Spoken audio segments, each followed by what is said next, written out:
ഹരി ഓം. എല്ലാവർക്കും നമസ്കാരം. ഹരി ഓം.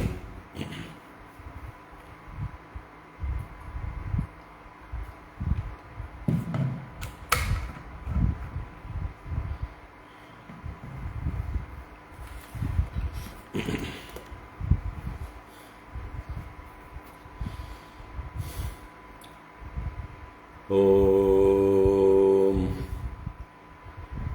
ശുക്ലാംബരധരം വിഷ്ണും ശശിവർണം ചതുർഭുജം പ്രസന്നവദനം ധ്യായേത് സർവവിഘ്നോപശാന്തയേ. ഗുരവേ സർവലോകാനാം ഭിഷജേ ഭവരോഗിണാം നിധയേ സർവവിദ്യാനാം ദക്ഷിണാമൂർത്തയേ നമഃ. ജന്മാദ്യസ്യ യതോന്വയാദിതരതശ്ചാർത്ഥേഷ്വഭിജ്ഞസ്വരാട് തേനേ ബ്രഹ്മഹൃദായ ആദികവയേ മുഹ്യന്തി യത്സൂരയഃ. തേജോ വാരിമൃതാം യദാ വിനിമയോ യത്ര ത്രിസർഗോ മൃഷാം ദാംനാ സ്വേന സദാ നിരസ്തകുഹകം സത്യം പരം ധീമഹി. ധർമ്മഃ പ്രോജ്ജിതകൈതവോത്ര പരമോ നിർമ്മത്സരാണാം സതാം വേദ്യം വാസ്തവമത്ര വസ്തു ശിവദം താപത്രയോന്മൂലനം. ശ്രീമദ്ഭാഗവതേ മഹാമുനികൃതേ കിം വാ പരൈരീശ്വരഃ സദ്യോ ഹൃദ്യവരുദ്ധ്യതേത്ര കൃതിഭിഃ ശുശ്രൂഷുഭിസ്തക്ഷണാത്. നിഗമകൽപതരോർഗളിതം ഫലം സുഖമുഖാദമൃതദ്രവസംയുതം പിബത ഭാഗവതം രസമാലയം മുഹുരഹോ രസികാ ഭുവി ഭാവുകാഃ. നാരായണം നമസ്കൃത്യ നരം ചൈവ നരോത്തമം ദേവീം സരസ്വതീം വ്യാസം തതോ ജയമുദീരയേത്. യം പ്രവ്രജന്തമനുപേതമപേതകൃത്യം ദ്വൈപായനോ വിരഹകാതര ആജുഹാവ. പുത്രേതി തന്മയതയാ തരവോഭിനേദുഃ തം സർവഭൂതഹൃദയം മുനിമാനതോസ്മി. യസ്വാനുഭാവമഖിലശ്രുതിസാരമേകം അധ്യാത്മദീപമതിതിദീർഷതാം തമോന്തം സംസാരിണാം കരുണയാഃ പുരാണഗുഹ്യം തം വ്യാസസൂനുമുപയാമി ഗുരും മുനീനാം. മൂകം കരോതി വാചാലം പങ്കും ലംഘയത്തെ ഗിരിം യത്കൃപാതമഹം വന്ദേ പരമാനന്ദമാധവം. യം ബ്രഹ്മാ വരുണേന്ദ്രരുദ്രമരുതഃ സ്തുന്വന്തി ദിവ്യൈസ്തവൈഃ വേദൈഃ സാംഗപദക്രമോപനിഷദൈഃ ഗായന്തി യം സാമഗാഃ. ധ്യാനാവസ്ഥിതതദ്ഗതേന മനസാ പശ്യന്തി യം യോഗിനോ യസ്യാന്തം ന വിദുഃ സുരാസുരഗണാഃ. ദേവായ തസ്മൈ നമഃ. കോമളം കൂജയൻ വേണും ശ്യാമളോയം കുമാരകഃ. വേദവേദ്യം പരം ബ്രഹ്മ ഭാസതാം പുരതോ മമ. ഭൂതൈർമഹദ്ഭിർയയിമാ പുരോ വിഭുഃ നിർമായ ചേതേ യദമൂഷു പൂരുഷഃ. ഭുങ്ക്തേ ഗുണാൻ ഷോഡശ ഷോഡശാത്മകഃ സോലങ്കൃഷീഷ്ട ഭഗവാൻ വജാംസി മേ.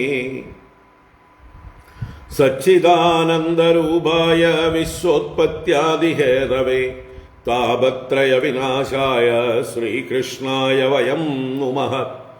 കൃഷ്ണായ വാസുദേവായ ഹരയേ പരമാത്മനെ പ്രണതക്ലേശനാശായ ഗോവിന്ദായ നമോ നമഃ. കൃഷ്ണായ വാസുദേവായ ദേവകീനന്ദനായ ച നന്ദഗോപകുമാരായ ഗോവിന്ദായ നമോ നമഃ. നമഃ പങ്കജനാഭായ നമഃ പങ്കജമാലിനേ നമഃ പങ്കജനേത്രായ നമസ്തേ പങ്കജാംഗ്രയേ. പീതാംബരം കരവിരാജിതശംഖചക്രകൗമോദഗീ സരസിജം കരുണാസമുദ്രം രാധാസഹായം അതിസുന്ദരമന്ദഹാസം വാതാലയേശമനിശം ഹൃദി ഭാവയാമി വാതാലയേശമനിശം ഹൃദി ഭാവയാമി. ഓം നമോ ഭഗവതേ വാസുദേവായ. ഓം നമോ നാരായണായ. ശ്രീ ഗുരുവായൂരപ്പ ശരണം. ഓം നമഃ പരമഋഷിഭ്യോ നമഃ പരമഋഷിഭ്യഃ. ശ്രീ ഗുരുഭ്യോ നമഃ. ഹരി ഓം. എല്ലാവർക്കും നമസ്കാരം. എല്ലാവർക്കും സുപ്രഭാതം, ശുഭദിനം. ഭാഗവത ജ്ഞാനഗംഗയിലേക്ക് സുസ്വാഗതം, സുസ്വാഗതം. ഹരി ഓം നാരായണ.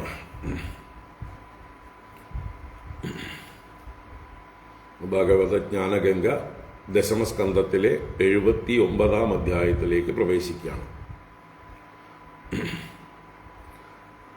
ദശമസ്കന്ധം 78-ാം അധ്യായത്തിൽ ആദ്യ ഭാഗത്ത് നമ്മൾ ദന്തവക്ത്രവധം കണ്ടു. അതിനുശേഷം ഉത്തരാർദ്ധത്തിൽ ബലരാമസ്വാമിയുടെ ഒരു തീർത്ഥയാത്രാ വ്യാജേന അദ്ദേഹം ദ്വാരകയിൽ നിന്ന് ഇറങ്ങിത്തിരിച്ച കഥ.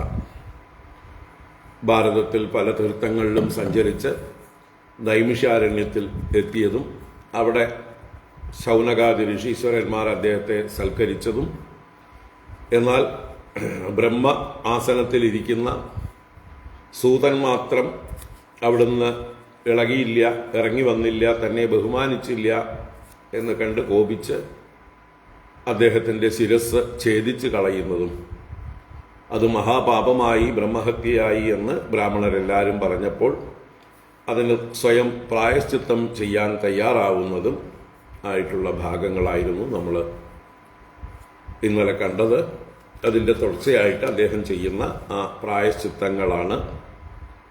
ഒന്ന്, ആ ഇല്വലൻ്റെ പുത്രനായ ബൽവലൻ എന്ന അസുരനെ വധിക്കുന്നതും, അതുപോലെ തുടർന്ന് അദ്ദേഹം തീർത്ഥയാത്ര പോകുന്നതുമായിട്ടുള്ള കഥയാണ്.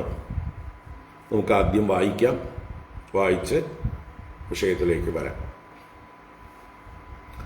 ഓം നമോ ഭഗവതേ വാസുദേവായ. അഥ ശ്രീമദ്ഭാഗവതേ ദശമസ്കന്ധേ ഉത്തരാർദ്ധേ ഏകോനാശീതിതമോऽധ്യായഃ. ശ്രീശുക ഉവാച. തതഃ പർവണ്യുപാവൃത്തെ പ്രചണ്ഡഃ പാംസുവർഷണഃ ഭീമോ വായുരഭൂദ്രാജൻ പൂയഗന്ധസ്തു സർവശഃ. തതോ അമേദ്യമയം വർഷം ബൽവലേന വിനിർമ്മിതം അഭവത് യജ്ഞശാലായാം സോ അന്വദൃശ്യത ശൂലധൃക്. തം വിലോക്യ ബൃഹത്കായം ഭിന്നാഞ്ജനചയോപമം തപ്തതാമ്രശിഖാസ്മശ്രും ദംഷ്ട്രോഗ്രഭൃഗുഡീമുഖം. സസ്മാരമുസലം രാമഃ പരസൈന്യവിദാരണം ഹലം ച ദൈത്യദമനം തേ തൂർണമുപതസ്ഥതുഃ. തമാഗൃഹ്യ ഹലാഗ്രേണ ബൽവലം ഗഗനേതരം മുസലേനാഹനക്രുദ്ധോ മൂർധ്നി ബ്രഹ്മദ്രുഹം ബലഃ. സോപതദ്ഭുവി നിർഭിന്നലലാടോ അസൃക്സമുത്സൃജൻ മുഞ്ജൻ ആർത്തസ്വരം ശൈലോ യഥാ വജ്രഹതോ അരുണഃ. സംസ്തുത്യ മുനയോ രാമം പ്രയുജ്യാവിദദാശിഷഃ അഭ്യഷിഞ്ചൻ മഹാഭാഗാ വൃത്രഘ്നം വിബുധായതാം. വൈജയന്തീം ദദുർമാലാം ശ്രീരാമാമ്ലാനപങ്കജാം രാമായ വാസസീ ദിവ്യേ ദിവ്യാന്യാഭരണാനി ച. അത തൈരഭ്യനുജ്ഞാതഃ കൗശികീം ഏത്യ ബ്രാഹ്മണൈഃ സ്നാത്വാ സരോവരമഗാദ് യതഃ സരയുർ ആസ്രവത്. അനുസ്രോതേന സരയും പ്രയാഗമുപഗമ്യ സഃ സ്നാത്വാ സന്ദർപ്യ ദേവാദീൻ ജഗാമ പുലഹാശ്രമം. ഗോമതീം ഗണ്ഡകീം സ്നാത്വാ വിപാശാം ശോണ ആപ്ലുതഃ. ഗയാം ഗത്വാ പിതॄൻ ഇഷ്ട്വാ ഗംഗാസാഗര സംഗമേ ഉപസ്പൃശ്യ മഹേന്ദ്രാദ്രൗ രാമം ദൃഷ്ട്വാഭിവാദ്യ ച. സപ്ത ഗോദാവരീം വേണാം പമ്പാം ഭീമരഥീം തതഃ സ്കന്ധം ദൃഷ്ട്വാ യയൗ രാമഃ ശ്രീശൈലം ഗിരിശാലയം ദ്രവിഡേഷു മഹാപുണ്യം ദൃഷ്ട്വാദ്രിം വെങ്കടം പ്രഭുഃ കാമകോഷ്ണീം പുരീം കാഞ്ചീം കാവേരീം ച സരിദ്വരാം ശ്രീരംഗാഖ്യം മഹാപുണ്യം യത്ര സന്നിഹിതോ ഹരിഃ ഋഷഭാദ്രിം ഹരേഃ ക്ഷേത്രം ദക്ഷിണാം മധുരാം തദാം സാമുദ്രം സേതുമഗമത് മഹാപാതകനാശനം തത്രായുതമദാധ്യേനൂഃ ബ്രാഹ്മണേഭ്യോ ഹലായുധഃ കൃതമാലാം താമ്രപർണീം മലയം ച കുലാചലം തത്രാഗസ്ത്യം സമാസീനം നമസ്കൃത്യാഭിവാദ്യ ച യോജിതസ്തേന ചാശീർഭിഃ അനുജ്ഞാതോ ഗതോർണവം ദക്ഷിണം തത്ര കന്യാഖ്യാം ദുർഗാം ദേവീം ദദർശ സഃ തദഫാൽഗുനമാസാദ്യ പഞ്ചാപ്സരസമുത്തമം വിഷ്ണുഃ സന്നിഹിതോ യത്ര സ്നാത്വാ സ്പർശത് ഗവായുധം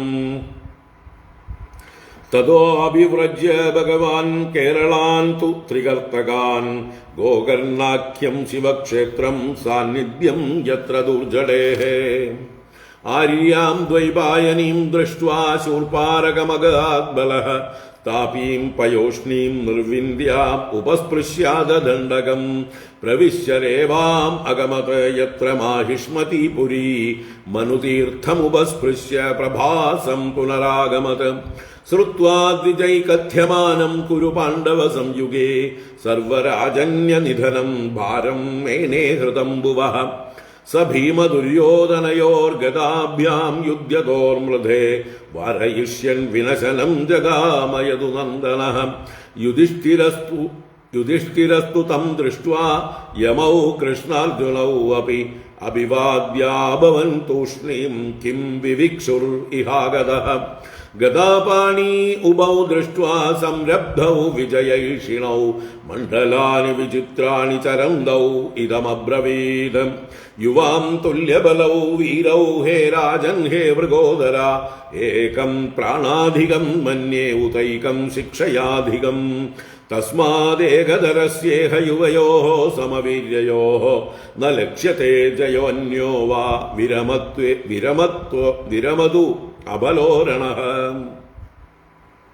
ന തദ്വാക്യം ജഗൃഹതുഃ ബദ്ധവൈരൗ നൃപാർത്ഥവത് അനുസ്മരന്തൗ അന്യോന്യം ദുരുക്തം ദുഷ്കൃതാനി ച ദിഷ്ടം തദനുമന്വാനോ രാമോ ദ്വാരവതീം ജയൗ ഉഗ്രസേനാദിഭിഃ പ്രീതൈഃ ജ്ഞാതിഭിഃ സമുപാഗതഃ തം പുനർനൈമിഷം പ്രാപ്തം ഋഷയോ അയാചയൻ മുദാ ക്രത്വംഗം ക്രതുഭിഃ സർവൈഃ നിവൃത്താഖില വിഗ്രഹം തേഭ്യോ വിശുദ്ധ വിജ്ഞാനം ഭഗവാൻ വ്യതരത് വിഭുഃ യേനൈവാത്മന്യതോ വിശ്വമാത്മാനം വിശ്വഗം വിദുഃ സ്വപത്ന്യാവവൃതസ്നാതോ ജ്ഞാതിബന്ധുസുഹൃദ്വൃതഃ രേജേ സ്വജോത്സ്നയേവേന്ദുഃ സുവാസാ സുഷ്ട്വലങ്കൃതഃ ഈദൃഗ്വിധാന്യസംഖ്യാനി ബലസ്യ ബലശാലിനഃ അനന്തസ്യ പ്രമേയസ്യ മായാമർത്യസ്യ സന്ധിഃ യേനുസ്മരേത രാമസ്യ കർമാണ്യദ്ഭുതകർമ്മണഃ സായം പ്രാതരനന്ദസ്യ വിഷ്ണോഃ സദയിതോ ഭവേത്. ഹരി ഓം. ഇത് ശ്രീമദ്ഭാഗവതേ മഹാപുരാണേ പാരമഹംസ്യാം സംഹിതായാം ദശമസ്കന്ധേ ഉത്തരാർദ്ധേ ബലദേവതീർത്ഥയാത്രാ നിരൂപണം നാമ ഏകോനഅശീതിതമോऽധ്യായഃ. സർവത്ര ഗോവിന്ദ നാമ സങ്കീർത്തനം. ഗോവിന്ദ ഗോവിന്ദ. നാരായണാഖില ഗുരോ ഭഗവൻ നമസ്തേ. നാരായണാഖില ഗുരോ ഭഗവൻ നമസ്തേ. നാരായണാഖില ഗുരോ ഭഗവൻ നമസ്തേ. നാരായണ. ഹരി ഓം. എല്ലാവർക്കും ഒരിക്കൽ കൂടെ നമസ്കാരം. എല്ലാവർക്കും ശുഭദിനം. എല്ലാവർക്കും ഭാഗവത ജ്ഞാനഗംഗയിലേക്ക് സുസ്വാഗതം. സുസ്വാഗതം. നാരായണ.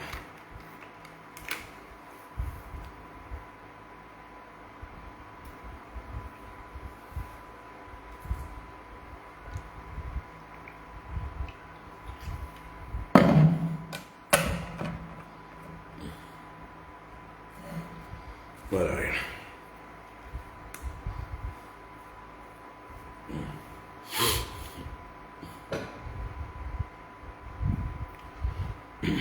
യുധിഷ്ഠിരന്റെ രാജസൂയയാഗത്തിന് ശേഷം ഭഗവാൻ സാല്വനെ വധിച്ചതും ദന്തവക്ത്രനെ വധിച്ചതുമെല്ലാം കണ്ടു. അതിനുശേഷം ബലരാമസ്വാമിയുടെ തീർത്ഥയാത്ര, അതെന്താ സന്ദർഭം? മഹാഭാരത യുദ്ധം ഉറപ്പായി. രണ്ട് പക്ഷത്തും സൈന്യങ്ങളെ സംഭരിക്കുന്നത് കണ്ട്, അവരുടെ ഉദ്യമം കണ്ട് താൻ മധ്യസ്ഥൻ എന്ന് ഭാവിച്ചുകൊണ്ട്, രണ്ട് പക്ഷത്തും ഇല്ല ഞാൻ കൃഷ്ണനെ പോലെ പക്ഷപാതിയല്ല എന്ന് ഭാവിച്ചുകൊണ്ട്, അല്ലേ?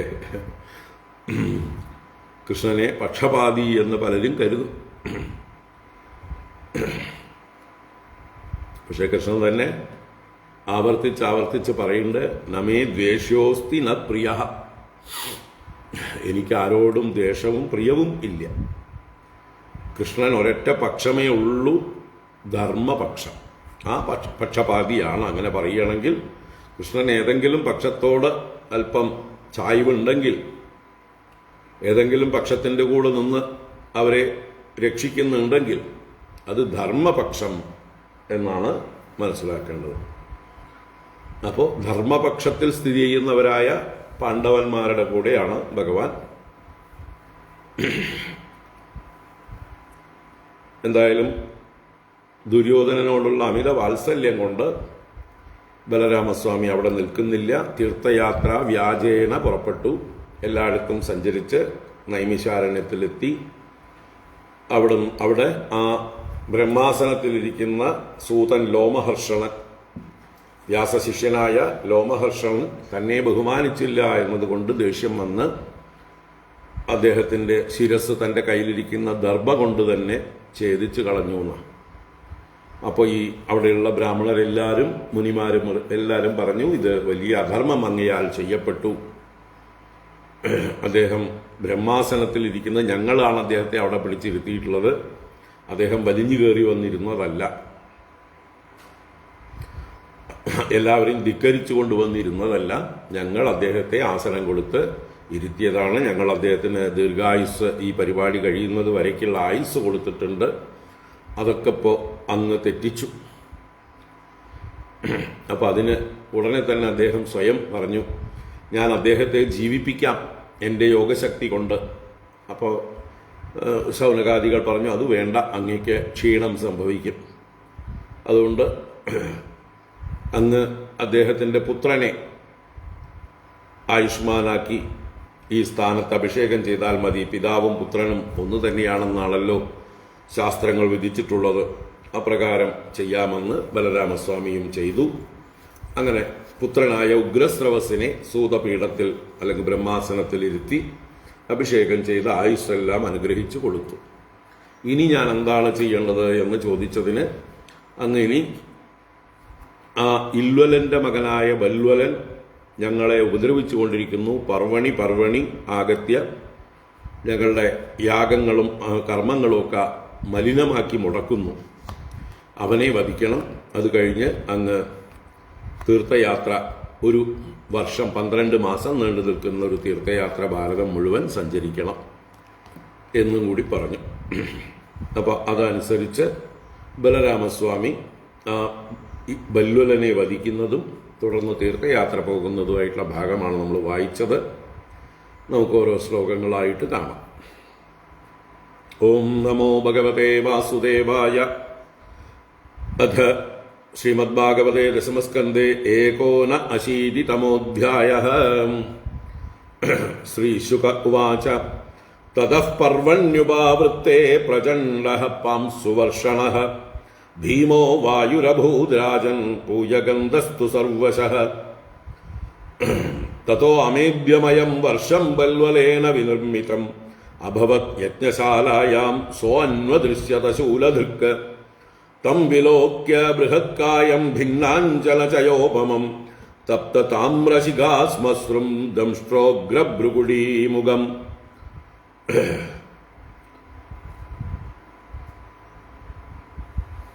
അപ്പോൾ അഥ 89-തമോऽധ്യായഃ. 89-തമ അധ്യായഃ. 80 80. 80-തമം 80-ാമത്തെ 80th അധ്യായം. അത് ഇവിടെ ഏക ഊനമാണ് പറഞ്ഞത്. അശീതിതമത്തിൽ നിന്ന് ഏക ഊനം, ഒന്ന് കുറവ്, 1 മൈനസ്. അപ്പോൾ ഏക ഊന അശീതിതമോധ്യായ 79 അധ്യായമാണ് നമ്മൾ കാണുന്നത്. ശ്രീശുക ഉവാച തതഃ പർവണ്യുപാവൃത്തെ പ്രചണ്ഡഃ പാംസുവർഷണഃ ഭീമോ വായുരഭൂദ്രാജൻ പൂയഗന്ധസ്തു സർവശഃ. തതഃ അനന്തരം പർവണി ഉപാവൃത്തെ സതി. അപ്പോൾ അതിന് കാത്തിരിക്കുകയാണ്. ഈ ബൽവലൻ എന്ന രാക്ഷസൻ വരണമല്ലോ. എപ്പോഴാ വരിക? ഇവര് അമാവാസി, പൗർണമി മുതലായ ദിവസങ്ങളിൽ ഇവരുടെ കർമ്മങ്ങൾ ചെയ്യുമ്പോഴാണ് ഇവൻ വരിക. അതാണ് പർവണി എന്ന് പറയുന്നത്. പർവം എന്ന് പറഞ്ഞാൽ ആ വാവ്, ഈ എന്താ പറയുക, നൈമിത്തിക കർമ്മം ചെയ്യുന്ന ആ സ്ഥാനം, ആ ദിവസം. ആ പർവണി ഉപാവൃത്തെ, ആ പർവം അഥവാ വാവ് വന്നു ചേർന്നപ്പോൾ പാംസുവർഷണഃ ഭീമഃ പ്രചണ്ഡഃ വായുഃ അഭൂത്. അല്ലയോ പരീക്ഷിത് രാജാവേ, കേൾക്കൂ. പാംസുവർഷണഃ, പാംസു എന്ന് പറഞ്ഞാൽ പൊടി. അപ്പൊ പൊടിപടലങ്ങളെ വർഷിക്കുന്നതായിട്ടുള്ള ഭീമഃ പ്രചണ്ഡഃ വായുഃ, അതിഭയങ്കരവും അതിരൂക്ഷവുമായിട്ടുള്ള ആ ഒരു കാറ്റ്, കൊടുങ്കാറ്റ് അഭൂത് ഉണ്ടായി. ആ കൊടുങ്കാറ്റ് ഇവന്റെ വരവിനെ സൂചിപ്പിക്കുന്നതാണ്. സർവശഃ പൂയഗന്ധഃ തു, എവിടെ എല്ലായിടത്തു നിന്നും ദുർഗന്ധം വമിച്ചുകൊണ്ട്. പൂയം എന്ന് പറഞ്ഞാൽ മലമാണ്, ഇവിടെ ദുർഗന്ധം. അപ്പോൾ വൃത്തികെട്ട ഗന്ധവും വഹിച്ചുകൊണ്ട് ആ കൊടുങ്കാറ്റ് വീശാനായിക്കൊണ്ട് ആരംഭിച്ചു. ഭയങ്കരമായ കാറ്റുണ്ടായി. തതോ അമേധ്യമയം വർഷം ബൽവലേന വിനിർമ്മിതം അഭവത് യജ്ഞശാലായാം സോന്വദൃശ്യത ശൂലദൃക്ക്.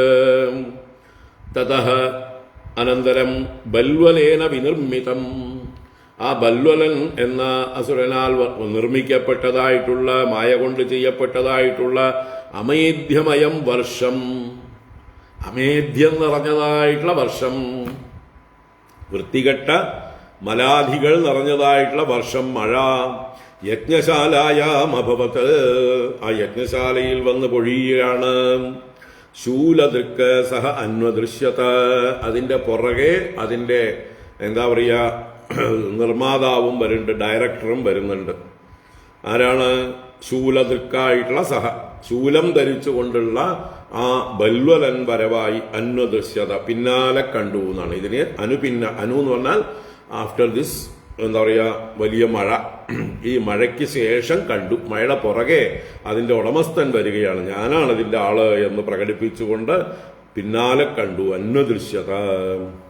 തം വിലോക്യ ബൃഹത്കായം ഭിന്നാഞ്ചനചയോപമം തപ്ത താമ്രശിഖാസ്മശ്രും ദംഷ്ട്രോഗ്രഭൃകുടീമുഖം. അവനെ വർണ്ണിക്കുകയാണ് എങ്ങനെയുള്ളവനാണ് എന്ന്. ബൃഹത്കായം, വലിയ ശരീരത്തോടു കൂടിയവനായിട്ടും, ഭിന്ന അഞ്ജനചയോപമം, ഭിന്നം എന്നുള്ള മുറിഞ്ഞത്, ഭേദിക്കപ്പെട്ടതായിട്ടുള്ള അഞ്ജനചയം എന്ന് പറഞ്ഞാൽ അഞ്ജന പർവ്വതം. അപ്പൊ അഞ്ജന പർവ്വതം പൊട്ടി വരുന്നത് പോലെ, അഞ്ജന പർവ്വതത്തിന്റെ വലിയൊരു കൊടുമുടിയോ എന്തോ അങ്ങനെ ഇളകി വരുന്നത് പോലെയാണ് അഞ്ജനചയ ഉപമം. അതിന് സമാനമായിട്ടുള്ള വലിയ കറുന്നുള്ളതായിട്ടുള്ള ശരീരം എന്നർത്ഥം. അതുപോലെ തപ്ത താമ്ര ശിഖാസ്മശ്രും, തപ്തമായ താമ്രം പോലെ. താമ്രം ചെമ്പാണ്. അപ്പൊ ചെമ്പിച്ച, നല്ലപോലെ ചൂടുപിടിച്ച് ചെമ്പിന്റെ വർണ്ണത്തിലുള്ളതായിട്ടുള്ള തലമുടി, അതുപോലെ മുഖരോമങ്ങൾ. ശ്മശ്രു എന്ന് പറഞ്ഞാൽ മീശ രോമങ്ങളൊക്കെയാണ്. ശിഖ എന്ന് പറഞ്ഞാൽ ശിരോരോമങ്ങൾ. അപ്പൊ ശിരോരോമങ്ങളും മീശരോമങ്ങളും ഒക്കെ ചെമ്പിച്ച് വല്ല വയലന്റായിട്ട് വല്ല സിംഹത്തെ പോലെ ഉള്ള മുഖം, അങ്ങനെയുള്ളവനും. ദംഷ്ട്രോഗ്ര ഭൃകുടീ മുഖം, ദംഷ്ട്രം ഉഗ്രമായിട്ട് ഭയങ്കരമായിട്ടുള്ള, ദംഷ്ട്രം വലിയ കോമ്പല്ലുകൾ, ഭയങ്കരമായിട്ടുള്ള കോമ്പല്ലുകളും. ഭൃകുടി എന്നാൽ പുരികം, വളഞ്ഞതായിട്ടുള്ള ഭ്രു, കുടിലമായ ഭ്രുവാണ് ഭൃകുടി. ആ പുരികമാകുന്ന വള്ളി വളഞ്ഞുകൊണ്ട് ഇങ്ങനെയുള്ള വലിയൊരു രൂപം. അപ്പൊ ദംഷ്ട്ര കൊണ്ട് ഉഗ്രവും ഭൃഗുടി കൊണ്ടും ഭയങ്കരമായിരിക്കുന്ന മുഖത്തോടുകൂടിയ തം വിലോക്യ അവനെ കണ്ടിട്ട് ബലരാമസ്വാമി എന്ത് ചെയ്തു? സസ്മാരമുസലം രാമ പരസൈന്യവിദാരണം ഹലം ച ദൈത്യദമനം തേ തൂർണം ഉപതസ്ഥതുഹു. സസ്മാരമുസലം രാമ പരസൈന്യവിദാരണം ഹലം ച ദൈത്യദമനം തേ ഉപതസ്ഥതുഹു. രാമ മുസലം സസ്മാര. രാമൻ കയ്യിൽ ആയുധമൊന്നും ഉണ്ടായിരുന്നില്ല, തീർത്ഥയാത്രയിലല്ലേ. അപ്പൊ തന്റെ ആയുധമായ മുസലത്തെ, മുസലം എന്നാൽ ഇരുമ്പൊലയ്ക്ക, ആ ഒലയ്ക്കയെ സ്മരിച്ചു. സസ്മാര എങ്ങനെയുള്ളതാണ് ആ ഒലയ്ക്ക? പരസൈന്യ വിദാരണം, ശത്രു സൈന്യങ്ങളെ നശിപ്പിച്ചു കളയുന്നത്, പിളർക്കുന്നത്, ചതയ്ക്കുന്നത് എന്നൊക്കെ. അപ്പൊ ശത്രു സൈന്യങ്ങളെ നശിപ്പിക്കുന്നതായിട്ടുള്ള മുസലത്തെ സ്മരിച്ചു. ഹലം ച ദൈത്യദമനം, ദൈത്യദമനം ഹലം, അസുരന്മാരെ ദമിക്കുന്ന അടക്കുന്നതായിട്ടുള്ള തന്റെ കലപ്പയെയും സ്മരിച്ചു. അപ്പൊ കലപ്പയും ഉലക്കയും രണ്ടായുധങ്ങളെയും അദ്ദേഹം സ്മരിച്ചു.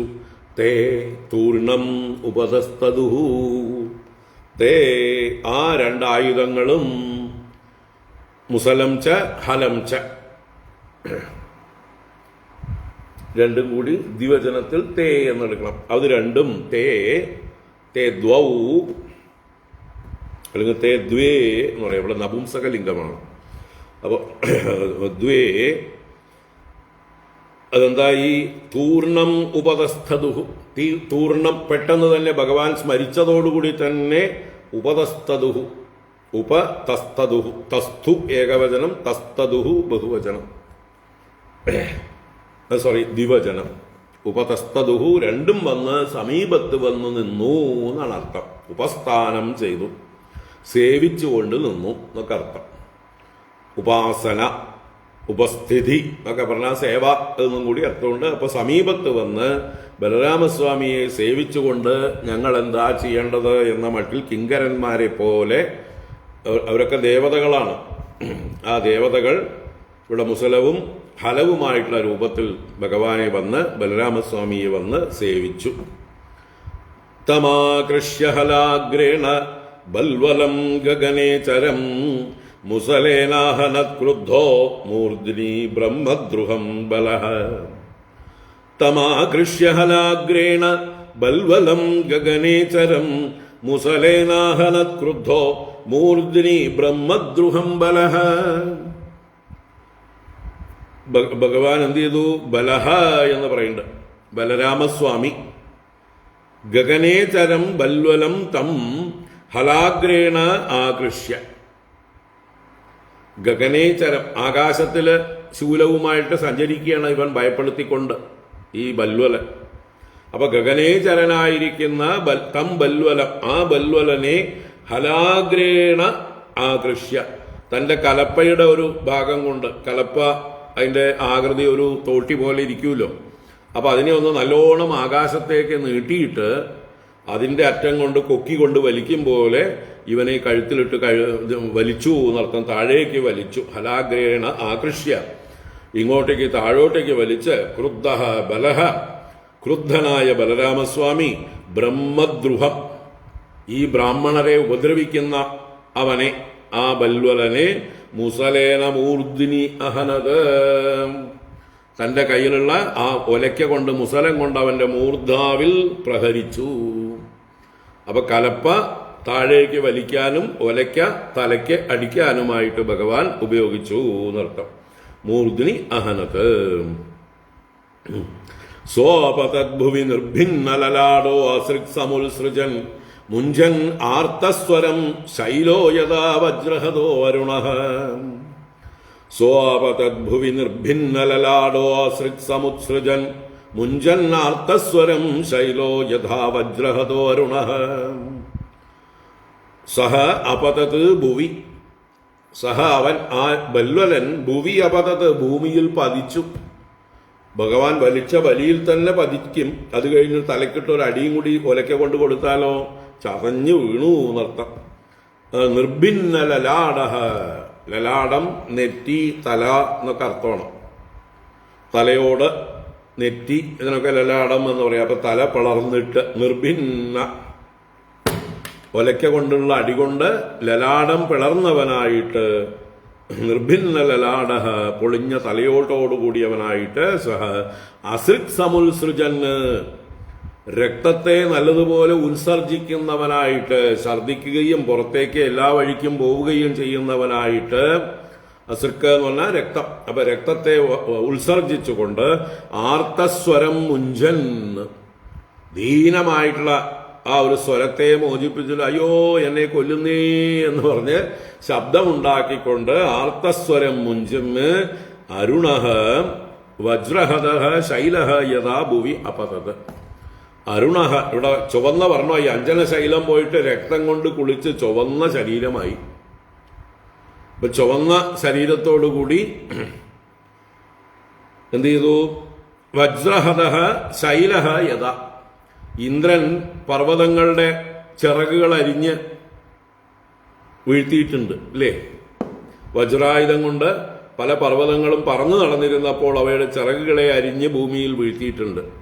അപ്പോൾ അങ്ങനെ ചിറകുകൾ അരിഞ്ഞ് വീണതായിട്ടുള്ള പർവ്വതത്തെ പോലെ അവൻ താഴെ വീണു. ഭുവി അപതത്, ശൈലഃ യഥാ ഭുവി അപതത്, ഭൂമിയിൽ പതിച്ചു എന്നാണ്. അങ്ങനെ അവന്റെ പണി കഴിഞ്ഞു. ബല്വലന്റെ പണി ഒറ്റയടിക്ക് കഴിച്ചു എന്നർത്ഥം. സംസ്തുത്യ മുനയോ രാമം പ്രയുജ്യാവിദദാശിഷഃ അഭ്യഷിഞ്ചൻ മഹാഭാഗാഃ വൃത്രഘ്നം വിബുധായതാം. സംസ്തുത്യ മുനയോ രാമം പ്രയുജ്യാവിദദാശിഷഃ അഭ്യഷിഞ്ചൻ മഹാഭാഗാഃ വൃത്രഘ്നം വിബുധായതാം. അവിടെയുള്ള മുനികൾ, മഹാഭാഗാഃ മുനയഃ, മഹാപുണ്യശാലികളായിട്ടുള്ള മുനികൾ അവിടെ ഉണ്ടായിരുന്നവർ, വൃത്രഘ്നം വിബുധാഃ യഥാ രാമം സംസ്തുത്യ അവിദദാശിഷഃ പ്രയുജ്യ അഭ്യഷിഞ്ചൻ. അപ്പൊ വൃത്രഘ്നം വിബുധാഃ യഥാ, വൃത്രഘ്നൻ ആരാണ്? വൃത്രാസുരനെ ഹനിച്ചവൻ ഇന്ദ്രൻ. വൃത്രാരി അല്ലെ, ഇന്ദ്രനാണ്. അപ്പൊ ഇന്ദ്രനെ വിബുധാഃ യഥാ, മറ്റ് ദേവന്മാരെങ്ങനെയാണോ ബഹുമാനിച്ചത്, സ്തുതിച്ചത്, പൂജിച്ചത്, ആ ദേവന്മാർക്ക് മുഴുവൻ ആശ്വാസമായി അവരുടെ ശത്രുവായ വൃത്രനെ ഇന്ദ്രൻ വധിച്ചപ്പോൾ. അങ്ങനെ ആ വൃത്രഘ്നനായ ഇന്ദ്രനെ ദേവന്മാർ പൂജിച്ചതുപോലെ രാമം സംസ്തുത്യ, ആ ബലരാമനെ മുനികൾ സ്തുതിച്ചിട്ട്, സമ്യക്കായി സ്തുതിച്ചിട്ട്, അവിദദാശിഷഃ പ്രയുജ്യ, വിതതമാവാത്ത ആശിസ്സുകളെ പ്രയോഗിച്ചിട്ട്. അവിതതം എന്ന് പറഞ്ഞാൽ ന വിതതം, വിതതം എന്ന് പറഞ്ഞാല് തദാനഭവതീതി വിതത, പറഞ്ഞതുപോലെ ഫലിക്കാത്തത് വിതതം, അർത്ഥശൂന്യം, വ്യർത്ഥം. ഇവിടെ അവിതതം, ഒരിക്കലും വിതതമാവാത്തത് എന്ന് വെച്ചാൽ വ്യർത്ഥമാവാത്തത്, സഫലമാവുന്നത്. അപ്പോൾ ഈ ബ്രാഹ്മണരുടെ വാക്കുകൾ സത്യവാക്കുകളാണ്. അവർ പറയുന്നതെല്ലാം സത്യമായി തീരും. അങ്ങനെയുള്ള ആശിസ്സുകളെ, സത്യമായ ആശിസ്സുകളെ പ്രയുജ്യ ഇദ്ദേഹത്തിന്റെ നേരെ പ്രയോഗിച്ചിട്ട് ബലരാമസ്വാമിക്ക് വിജയീ ഭവ, ദീർഘായുഷ്മൻ ഭവ എന്നൊക്കെ ഈ മുനിമാരെ ആശീർവാദം ചെയ്തു എന്നർത്ഥം. അങ്ങനെ പ്രയുജ്യ അഭ്യഷിഞ്ചൻ, അഭിഷേകം ചെയ്തു.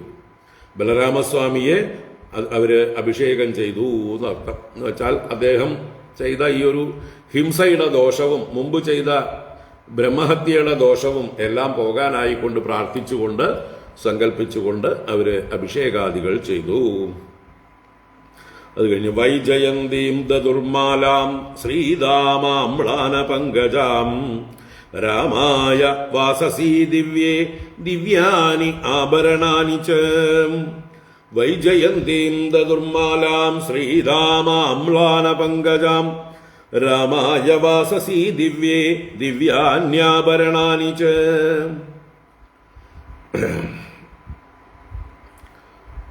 മാലാം ദദുഹു, മാലയെ കൊടുത്തു. അവര് മുനിമാരെല്ലാരും കൂടി കൊടുത്തു. ദദുഹു എന്ന് ബഹുവചനം, എല്ലാവരും കൂടി കൊടുത്തു മുനിമാര്.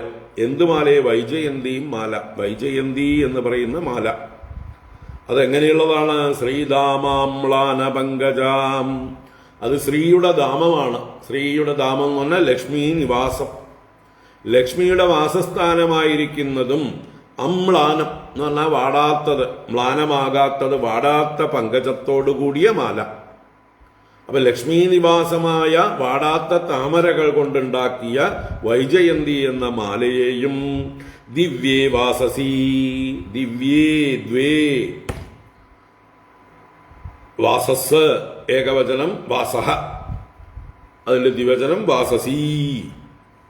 അപ്പൊ ദിവ്യം ഏകവചനം, ദിവ്യേ ദ്വിവചനം.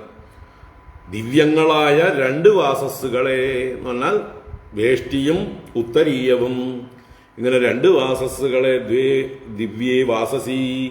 അതുപോലെ ദിവ്യാനി ആഭരണാനി ച.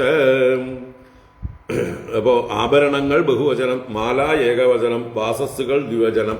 അങ്ങനെ ഏകവചനം, ദ്വിവചനം, ബഹുവചനം എല്ലാം ഇവിടെ പ്രയോഗിച്ചു എന്നർത്ഥം.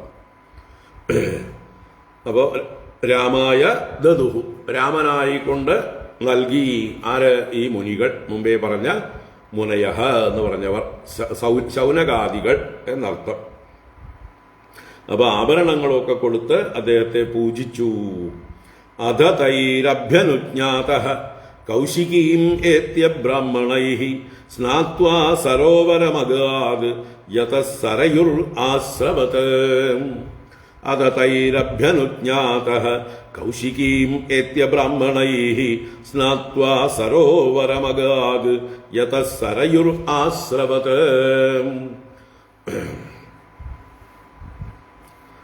അധ തൈഹി അഭ്യനുജ്ഞാതഃ, അത അനന്തരം തൈഹി മുനിഭിഹി, ആ ശൗനകാദികളാൽ അഭ്യനുജ്ഞാതഃ, അഭ്യനുജ്ഞ എന്ന് പറഞ്ഞാലോ പോകാനുള്ള അനുമതി,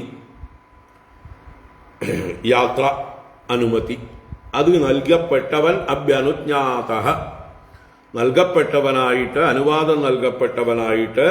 ബ്രാഹ്മണൈഹി കൗശികീമേത്യ, തന്റെ കൂടെ മുമ്പേ തന്നെ കുറച്ച് ബ്രാഹ്മണരുണ്ടായിരുന്നല്ലോ, ആ ബ്രാഹ്മണരോടുകൂടെ കൗശികി എന്ന് പറയുന്ന നദി, ആ കൗശികി നദിയുടെ അടുത്തേക്ക് എത്തിയിട്ട് സ്നാത്വ, അതിൽ കുളിച്ചിട്ട്, യതഃ സരയു ആശ്രവത് സരോവരം അഗാദ്. യതഃ എവിടെ നിന്നാണോ സരയു ആശ്രവത്, സരയു എന്ന നദി അയോധ്യയിലൂടെ ഒഴുകുന്ന ആ നദി എവിടെ നിന്നാണോ ഉത്ഭവിച്ചത് ആ സ്ഥാനത്തേക്ക്, അതൊരു സരസ്സാണ്, സരോവരമാണ്. അപ്പോൾ ആ ഒരു സരോവരത്തിലേക്ക് ചെന്നു. ഇതൊക്കെ മാനസ സരസിന്റെ എക്സ്റ്റൻഷൻസ് ആണ്, പല ഭാഗത്തുമായിട്ട് കിടക്കുന്നത്, അന്തർവാഹിനികളായിട്ട്. അങ്ങനെയുള്ള സരസിൽ നിന്നാണ് സരയൂ നദി ഉത്ഭവിക്കുന്നത്. അതിന്റെ ഉത്ഭവസ്ഥാനത്തേക്ക് ചെന്നു എന്നർത്ഥം. അഗാദ്.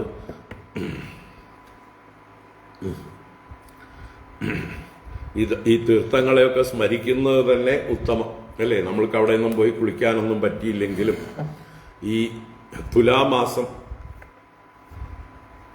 ഈ കേരളത്തിലും തമിഴ്നാട്ടിലും ഒക്കെ വളരെ വിശേഷമാണ് തീർത്ഥ സ്നാനങ്ങൾക്ക്. തുലാമാസത്തില് ഇവിടുന്ന് ഞങ്ങൾ പാലക്കാട്ടിൽ നിന്നുള്ള ആൾക്കാർ കുറെ കാവേരി സ്നാനത്തിന് പോകും. ഒരുപാട് പേര് കൂട്ടം കൂട്ടമായിട്ട് തമിഴ്നാട്ടിലുള്ള കാവേരി സ്നാനത്തിൽ പോകും. ഇനി അതിൽ തമിഴ്നാട്ടിലുള്ളവരെന്ത് ചെയ്തും കർണാടകയിലുള്ള കാവേരിയുടെ ഉത്ഭവസ്ഥാനത്തേക്ക് പോകും. തലൈക്കാവേരി എന്ന് പറയും, മൈസൂരിൻ്റെ അടുത്ത്, അവിടേക്ക് പോകും. അപ്പൊ ഇങ്ങനെ പരസ്പരം ആളുകള് ആ കാവേരി ഗംഗ തന്നെയാണ് അഗസ്ത്യ മഹർഷിയുടെ കമണ്ഡലുവിൽ കൊണ്ടുവന്ന് ഗണേശ ഭഗവാൻ ആ കമണ്ഡലുവിനെ ചരിച്ചിട്ടതാണ് ഗംഗയായി കാവേരിയായി ഒഴുകിയത് എന്നൊക്കെയാണ് കഥ. അപ്പൊ ഈ തുലാമാസത്തിൽ ഈ സ്നാനം വളരെ വിശേഷമാണ്. പോകാൻ കഴിയുന്നവരൊക്കെ പോകുന്നു അല്ലേ? നമ്മുടെ പാലക്കാട് നിന്നും ഒരുപാട് ഗ്രൂപ്പുകൾ പോയിട്ടുണ്ട്, എന്നെ അറിയിക്കാറുണ്ട് എല്ലാവരും പോകുമ്പോൾ, ഞങ്ങളൊക്കെ പോകുന്നു എന്ന് പറഞ്ഞിട്ട്. തുലാമാസത്തിൽ കാവേരി സ്നാനം ശ്രീരംഗത്തോ തഞ്ചാവൂരിലോ ഒക്കെ കാവേരി ഒഴുകുന്നുണ്ട്, അവിടെയൊക്കെ പോയി കുളിക്കാം. അപ്പോ ഈ നദികളെയൊക്കെ നമുക്ക് ഇവിടെ ഇരുന്നുകൊണ്ട് സ്മരിച്ച് മനസ്സുകൊണ്ട് ബലരാമസ്വാമിയുടെ ഒപ്പം മുങ്ങി കുളിക്കാം.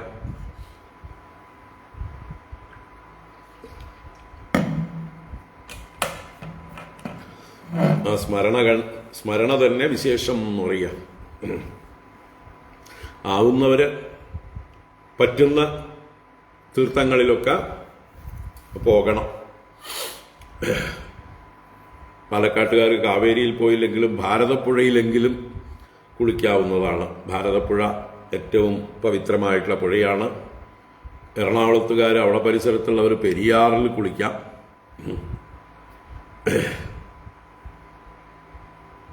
തെക്കൻ കേരളത്തുകാർക്ക് പമ്പയാറുണ്ട്. ഈ 3 നദികളെ കേരളത്തിൻ്റെ ഏറ്റവും പുണ്യ നദികളായിട്ട് നമ്മൾ ആഘോഷിക്കണം. ഈ നദികളിലേക്കുള്ള തീർത്ഥാടനം പ്രോത്സാഹിപ്പിക്കപ്പെടണം. ഈ നദികൾ സംരക്ഷിക്കപ്പെടണം. ഭാരതപ്പുഴ ഉത്തര കേരളത്തുകാർക്ക് ഭാരതപ്പുഴയും മധ്യ കേരളത്തുകാർക്ക് പെരിയാറും തെക്കൻ കേരളത്തുകാർക്ക് പമ്പയും എല്ലാം സംരക്ഷിക്കപ്പെടട്ടെ. എല്ലാം തീർത്ഥസ്ഥാനങ്ങളായി മാറട്ടെ. തിരുനാവായ വലിയൊരു കുംഭമേളയുടെ തീർത്ഥാടനത്തിൻ്റെയൊക്കെ കേന്ദ്രമായി ഡെവലപ്പ് ചെയ്യാൻ ഉള്ള പരിശ്രമങ്ങൾ നടക്കുന്നുണ്ട്. അധികം താമസിയാതെ അതിനുള്ള എന്താ പറയുക അറിയിപ്പുകൾ വരുന്നതായിരിക്കും. എന്തായാലും ഇവിടെ സരയുവിൻ്റെ ഉത്ഭവസ്ഥാനത്തേക്ക് ചെന്നു എന്ന് പറയാം.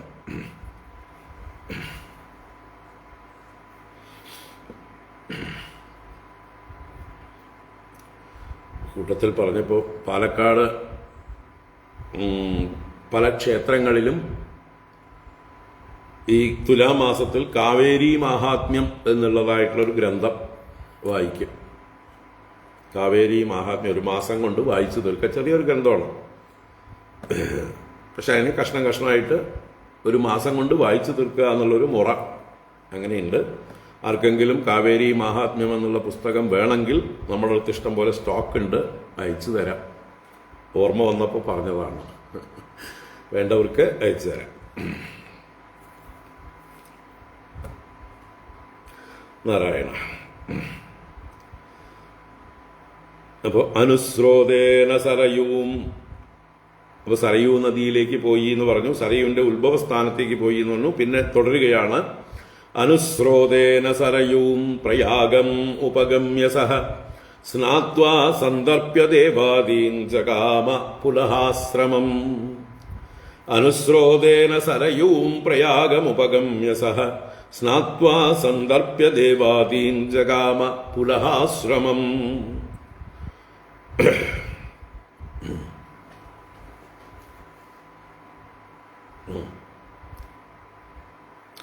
സരയൂം അനുസ്രോതേന, സരയുവിൻ്റെ ഒഴുക്കിനനുസരിച്ച് താഴോട്ട്, പ്രയാഗം ഉപഗമ്യ, സരയൂ നദി പ്രയാഗരാജിൽ വെച്ചിട്ടാണ് ഗംഗയിലും യമുനയിലും വന്ന് സംഗമിച്ച് ചേരുന്നത്.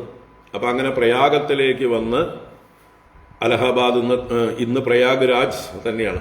ആ പ്രയാഗത്തിലേക്ക് ഉപഗമ്യ സമീപിച്ച് സ്നാത്വ, അവിടെയും ആ ത്രിവേണി സംഗമത്തിലും സ്നാനം ചെയ്ത് ദേവാദീൻ സന്ദർപ്യ, അവിടെ ചെന്നാൽ ചെയ്യേണ്ടതായിട്ടുള്ള ദേവന്മാര്, പിതൃക്കള്, ഋഷിമാര് അവർക്കൊക്കെ തർപ്പണം ചെയ്ത് അവരെയെല്ലാം തൃപ്തിപ്പെടുത്തി സന്ദർപ്യ പുലഹാശ്രമം ജഗാമ, പുലഹാശ്രമത്തിലേക്ക് പോയി. പുലഹാശ്രമം എവിടെയാണ്? നേപ്പാള്. അപ്പം അവിടുന്ന് നേരെ കിഴക്കോട്ട് വെച്ച് പിടിച്ച് നേപ്പാളിലേക്ക് പോയി. അന്ന് നേപ്പാളൊക്കെ ഇന്ത്യ തന്നെയാണ്, ഭാരതം തന്നെയാണ്. അപ്പോൾ അവിടെ പുലഹാശ്രമത്തിലാണ് ഈ ഗണ്ഡകി നദി, ചക്രതീർത്ഥം എന്നൊക്കെ പറയുന്ന സാളഗ്രാമങ്ങൾ ധാരാളമുള്ള ഭൂമി. അപ്പം അവിടേക്ക് ചെന്നു. പുലഹാശ്രമം ജഗാമ ഗോമതീം ഗണ്ഡകീം സ്നാത്വാ വിപാശാം ശോണ ആപ്ലുതഃ ഗയാം ഗത്വാ പിതॄൻ ഇഷ്ട്വാ ഗംഗാസാഗര സംഗമേ. ഗോമതീം ഗണ്ഡകീം സ്നാത്വാ വിപാശാം ശോണ ആപ്ലുതഃ ഗയാം ഗത്വാ പിതॄൻ ഇഷ്ട്വാ ഗംഗാസാഗര സംഗമേ. ഗോമതീം ഗണ്ഡകീം വിപാശാം സ്നാത്വ, ഇതെല്ലാം നദികളുടെ പേരാണ്. ഗോമതീ നദി, ചിത്രകൂടം, നമ്മുടെ ശ്രീരാമസ്വാമി താമസിച്ച ചിത്രകൂടത്തിന്റെ അടുത്തുള്ളതാണ് ഗോമതീ നദി. അതുപോലെ ഗണ്ഡകീ നദി നേപ്പാളിൽ ഉള്ള ഈ സാളഗ്രാമങ്ങളുള്ളതായിട്ടുള്ള നദിയാണ്. അപ്പൊ ഗണ്ഡകി നദിയിലും വിപാശ എന്നുള്ളതായിട്ടുള്ള നദിയിലും സ്നാത്വ ശോഭനെ ശോണേ ആപ്ലുത, ശോണം എന്ന നദത്തിൽ,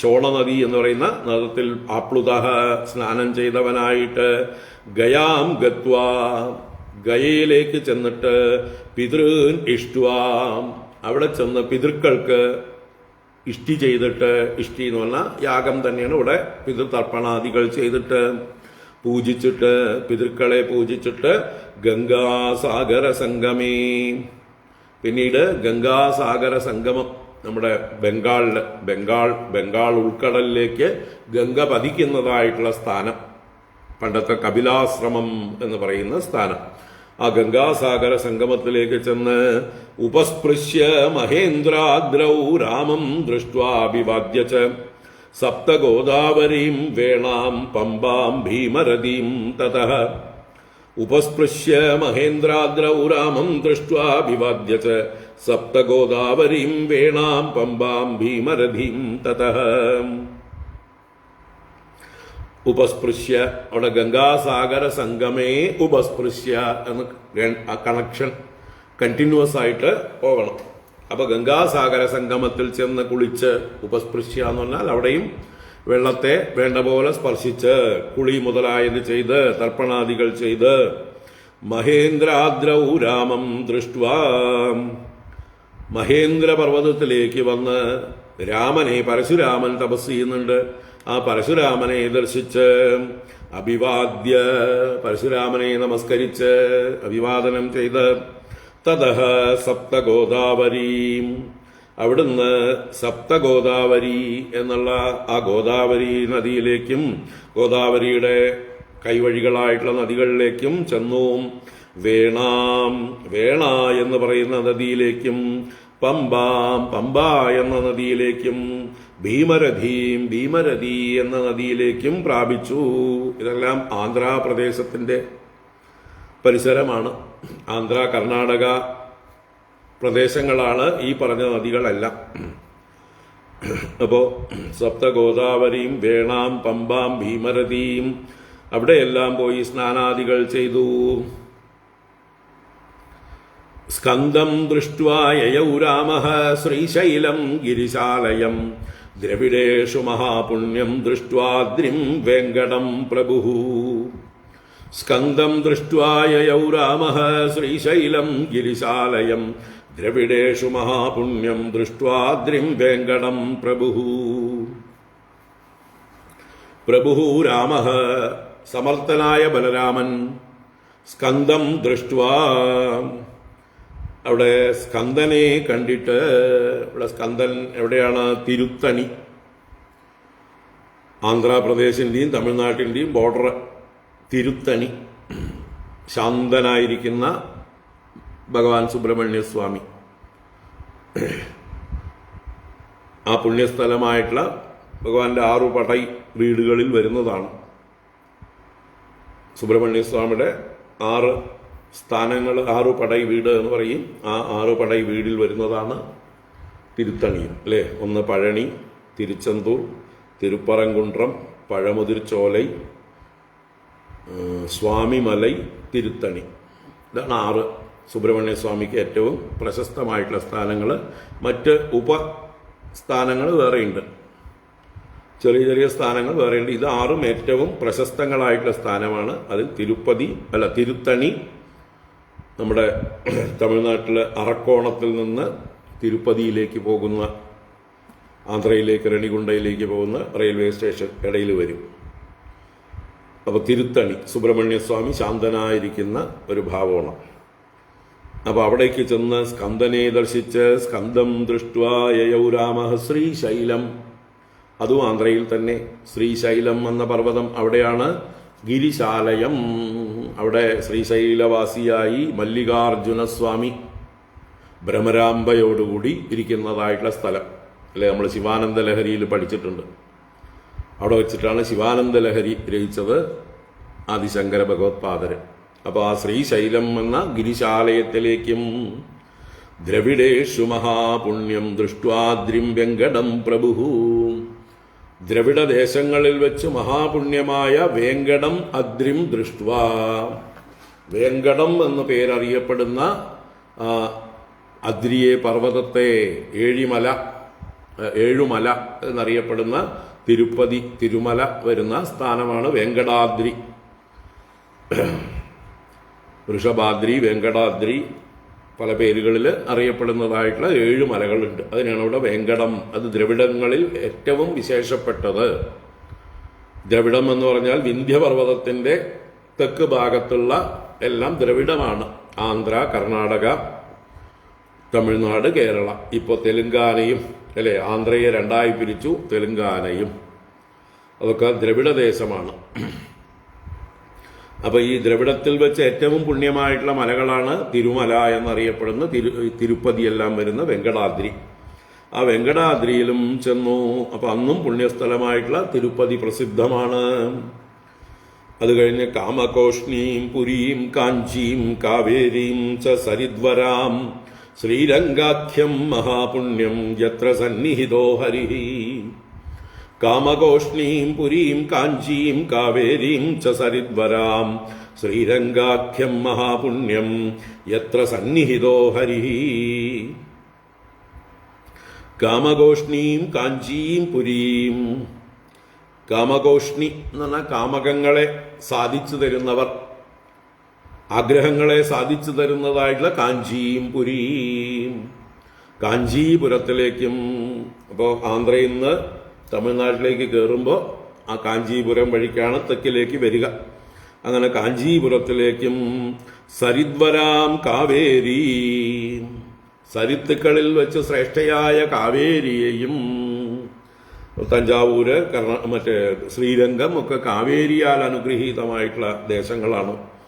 അങ്ങനെ സരിത്തുക്കളിൽ ശ്രേഷ്ഠമായ കാവേരി തമിഴ്നാടിനെ മുഴുവൻ ഫലസമ്പുഷ്ടമാക്കുന്നത്, അല്ലേ? നമ്മുടെ കേരളത്തിൽ നമ്മളൊക്കെ വല്ലതും കഴിക്കുന്നുണ്ടെങ്കിൽ തമിഴന്മാർ കൊണ്ടുവന്നിട്ടാണ് അവർക്കിതെല്ലാം ലഭിക്കുന്നത്. ഈ കാവേരിയുടെ തീരപ്രദേശങ്ങളാണ് ഡെൽറ്റ, കാവേരി ഡെൽറ്റ എന്ന് പറയും. ആ കാവേരിയുടെ വെള്ളം കൊണ്ട് സേചനം നടക്കുന്നതായിട്ടുള്ള സ്ഥാനങ്ങൾ, കൃഷിസ്ഥലങ്ങൾ, നെല്ലറകളൊക്കെ ഉണ്ട് അവിടെ. അതുപോലെ തന്നെ എല്ലാ കൃഷികളും നടക്കുന്നുണ്ട്. അപ്പോൾ ആ കാവേരിയാണ് തമിഴ്നാടിൻ്റെ എന്താ പറയുക, പ്രധാന നാഡീഞരമ്പ് എന്ന് പറയാം. ഹൃദയസ്ഥാനത്തുകൂടെ ഒഴുകുകയാണ്. അങ്ങനെയുള്ള കാവേരിയും മഹാപുണ്യം ശ്രീരംഗാഖ്യം ജഗാമ. ഏറ്റവും പുണ്യസ്ഥലമായിട്ടുള്ള ശ്രീരംഗം എന്ന പേരുള്ള ഭഗവാൻ വൈകുണ്ഠനാഥനായി, അനന്തശായിയായി, രംഗനാഥൻ എന്ന പേരിൽ അറിയപ്പെട്ട് ശയിക്കുന്ന ആ വൈഷ്ണവ ക്ഷേത്രത്തിലേക്ക് ചെന്നു. ഏറ്റവും വിശേഷപ്പെട്ടതാണ്. അപ്പോൾ ആ ശ്രീരംഗത്തിനും എന്താ പറയുക, ദ്വാപരയുഗത്തിലും പഴക്കമുണ്ട് എന്നർത്ഥം. അങ്ങനെ ശ്രീരംഗാഖ്യം ജഗാമ യത്ര ഹരിഃ സന്നിഹിതഃ. യത്ര, ഏതൊരിടത്താണോ ഹരിഃ സന്നിഹിതഃ, ഹരി സന്നിഹിതനായിരിക്കുന്നത് ആ ശ്രീരംഗം എന്ന ആ പ്രദേശത്താണ്. കാവേരി നദിയുടെയും കൊല്ലിടം എന്ന് പറയുന്ന ഒരു നദിയുടെയും രണ്ടിൻ്റെയും നടുവിൽ ഒരു ദ്വീപ് പോലെയാണ് ഈ ശ്രീരംഗം. അതിമനോഹരമായിട്ടുള്ള ക്ഷേത്രം, എല്ലാവരും ചെന്ന് കാണേണ്ടതാണ്. അപ്പോൾ ആ ശ്രീരംഗ ക്ഷേത്രത്തെയും സന്ദർശിച്ചു. ഋഷഭാദ്രിം ഹരേഃ ക്ഷേത്രം ദക്ഷിണാം മധുരാം തഥാ സാമുദ്രം സേതുമഗമത് മഹാപാതകനാശനം.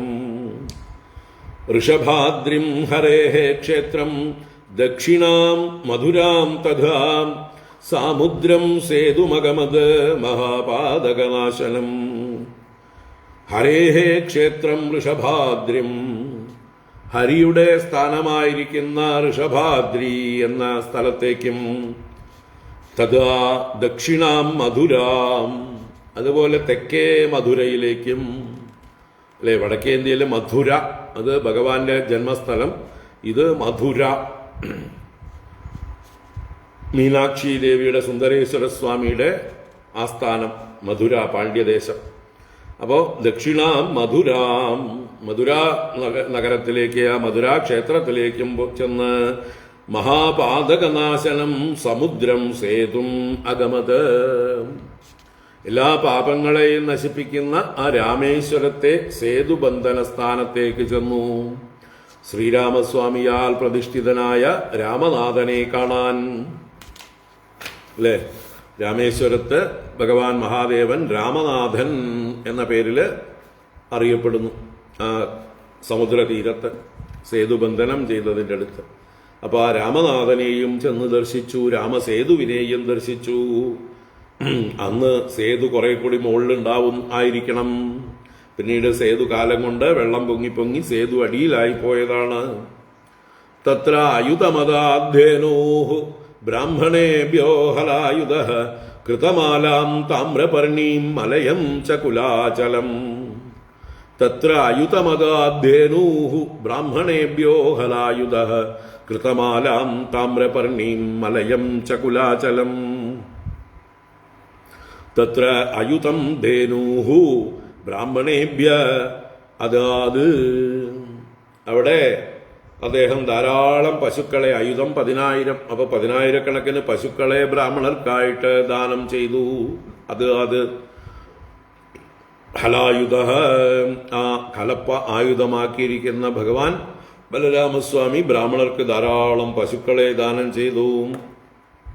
അത് കഴിഞ്ഞ് കൃതമാലാം താമ്രപർണീം കുലാചലം മലയം ച ജഗാമാന്ന് ചേർക്ക. അപ്പൊ കൃതമാല എന്നുള്ള നദിയെയും, കൃതമാല തന്നെ ആയിരിക്കണം. ഇപ്പോ തമിഴിൽ വൈഗൈ എന്ന് പറയുന്ന മധുരയിലൂടെ ഒഴുകുന്ന നദി, തെക്കൻ തമിഴ്നാടിനെ അനുഗ്രഹിക്കുന്ന ഒരു നദിയാണ് വൈഗ. മധുരാപുരിയിലൂടെ ഒഴുകുന്ന നദി, അതിനെ തന്നെ ആയിരിക്കണം കൃതമാല എന്ന് പറയുന്നത്. അതുപോലെ താമ്രപർണി, അത് തിരുനെൽവേലി ഭാഗത്ത് കൂടെ ഒഴുകുന്നതാണ് താമ്രപർണി. താമ്രപർണി അല്ലേ? തമിഴന്മാര് താമരഭരണി എന്നാ പറയുക. താമരഭരണി, താമ്രപർണി എന്നുള്ളത് അവർക്ക് ശരിക്കും പറയാൻ കിട്ടാതെ അവരുടെ ഭാഷയിൽ താമരഭരണി കേട്ടുകഴിഞ്ഞാൽ താമര ആകൃതിയിലുള്ളൊരു ഭരണിയാണെന്ന് വിചാരിക്കും. അതല്ല, താമ്രപർണിയാണെന്ന് മനസ്സിലാക്കാം. അപ്പോൾ താമ്രപർണി തിരുനെൽവേലി ആണ് താമ്രപർണിയുടെ സ്ഥാനം. മലയം ച കുലാചലം, ആ കുലപർവ്വതമായിട്ടുള്ള മലയപർവ്വതത്തെയും പ്രാപിച്ചു. മലയാചലം, ആ മലയപർവ്വതത്തിലാണ് അഗസ്ത്യ മഹർഷി തപസ് ചെയ്യുന്നത്. അവിടേക്ക് ചെന്നു എന്നാണ്. തത്രാഗസ്ത്യം സമാസീനം നമസ്കൃത്യ അഭിവാദ്യ ച യോജിതസ്തേന ചാശീർഭിഃ അനുജ്ഞാതോ ഗതോർണവം ദക്ഷിണം തത്ര കന്യാഖ്യാം ദുർഗാം ദേവീം ദദർശസഃ. തത്ര അഗസ്ത്യം സമാസീനം നമസ്കൃത്യ അഭിവാദ്യ ച യോജിതസ്തേന ചാശീർഭിഃ അനുജ്ഞാതോ ഗതോർണവം ദക്ഷിണം തത്ര കന്യാഖ്യാം ദുർഗാം ദേവീം ദദർശസഃ. തത്ര സമാസീനം അഗസ്ത്യം നമസ്കൃത്യ അഭിവാദ്യ. തത്ര എന്ന് പറഞ്ഞാൽ മലയപർവ്വതത്തിൽ, സമാസീനം നന്നായിരിക്കുന്നവൻ എന്ന് പറഞ്ഞാൽ താമസിക്കുന്നവൻ, വസിക്കുന്നവൻ, തപസ്സനുഷ്ഠിക്കുന്നവനായിട്ടുള്ള അഗസ്ത്യം നമസ്കൃത്യ, അഗസ്ത്യ മഹർഷിയെ നമസ്കരിച്ചിട്ട്. കൃതമാല നെയ്യാറാണ് അല്ലേ? അപ്പൊ ഘൃതമാലയായിരിക്കും. കൃതമാല നെയ്യാറ് ആണല്ലേ? വെരിഫൈ ചെയ്യണം. ഘൃതമാല കൃതമാലയായി മാറിയതായിരിക്കും.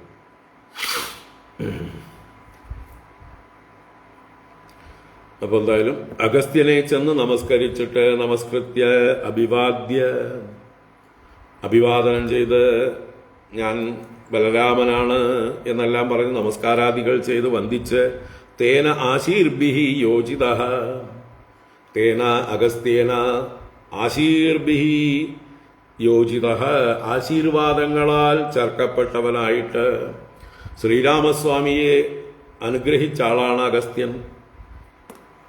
അതേ അഗസ്ത്യനിപ്പതാ ബലരാമസ്വാമിയെയും അനുഗ്രഹിക്കുന്നു. അത് കഴിഞ്ഞ് അനുജ്ഞാതഃ, അദ്ദേഹത്തിൽ നിന്ന് യാത്രാനുമതി നേടി. അങ്ങനെ അനുമതി നൽകി. ദക്ഷിണം അർണവം ഗതഃ, തെക്കേ സമുദ്രത്തിലേക്ക് ചെന്നു. ഇന്ത്യൻ മഹാസമുദ്രം അത് സംഗമിക്കുന്ന സ്ഥാനം എവിടെ? കന്യാകുമാരി. അതാണ് അവിടെ. ദക്ഷിണം സമുദ്രം അർണവം ഗതഃ തത്ര കന്യാക്യാം ദുർഗാം ദേവീം സഹദർശ.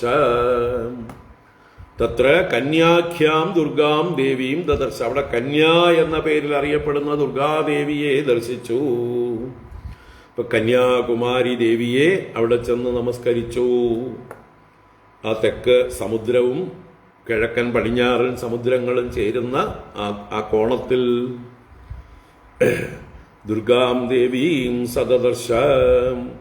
തത ഫാൽഗുനമാസാദ്യ പഞ്ചാപ്സരസമുത്തമം വിഷ്ണു സന്നിഹിതോ യത്ര സ്നാത്വാ സ്പർശദ്ഗവായുധം. തത ഫാൽഗുനമാസാദ്യ പഞ്ചാപ്സരസമുത്തമം വിഷ്ണു സന്നിഹിതോ യത്ര സ്നാത്വാ സ്പർശദ്ഗവായുധം.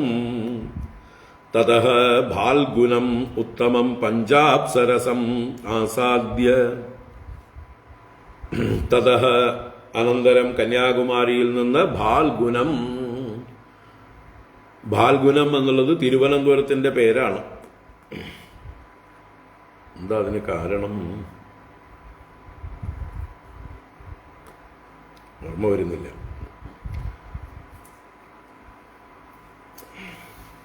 ഫാൽഗുനി എന്നുള്ള ഏതോ സസ്യങ്ങൾ ഉള്ളത് കൊണ്ടോ ഇതാണ്. ഫൽഗുനൻ അർജുനനാണ്. അർജുനനോടും ബന്ധമുണ്ട്. അതുകൊണ്ട് ഫാൽഗുനം. എന്തായാലും തിരുവനന്തപുരമാണ് ഫാൽഗുനം. പഴയ ചരിത്രങ്ങളിലൊക്കെ ഫാൽഗുനം എന്നാൽ തിരുവനന്തപുരം. അപ്പൊ തിരുവനന്തപുരത്തേക്ക് ചെന്ന് ഉത്തമം പഞ്ചാപ്സരസം. അവിടെ ഉത്തമമായിട്ടുള്ള പഞ്ച അപ്സരസ് എന്ന തീർത്ഥം 5 ഭാഗത്തായിട്ട് വലിയ തീർത്ഥങ്ങളുണ്ട്. ഒന്ന് പത്മനാഭസ്വാമിയുടെ മുമ്പിൽ തന്നെയുള്ളതായിട്ടുള്ള തീർത്ഥം. പിന്നെ ശ്രീകണ്ഠേശ്വരത്തും മറ്റ് പല ക്ഷേത്രങ്ങളോടും ബന്ധപ്പെട്ട്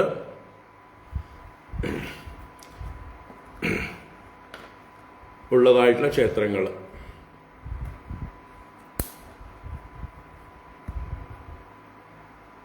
അവിടെയുള്ള എന്താ ദേവിയുടെ ഒരു പാല് വെച്ച് പാൽക്കുളങ്ങര.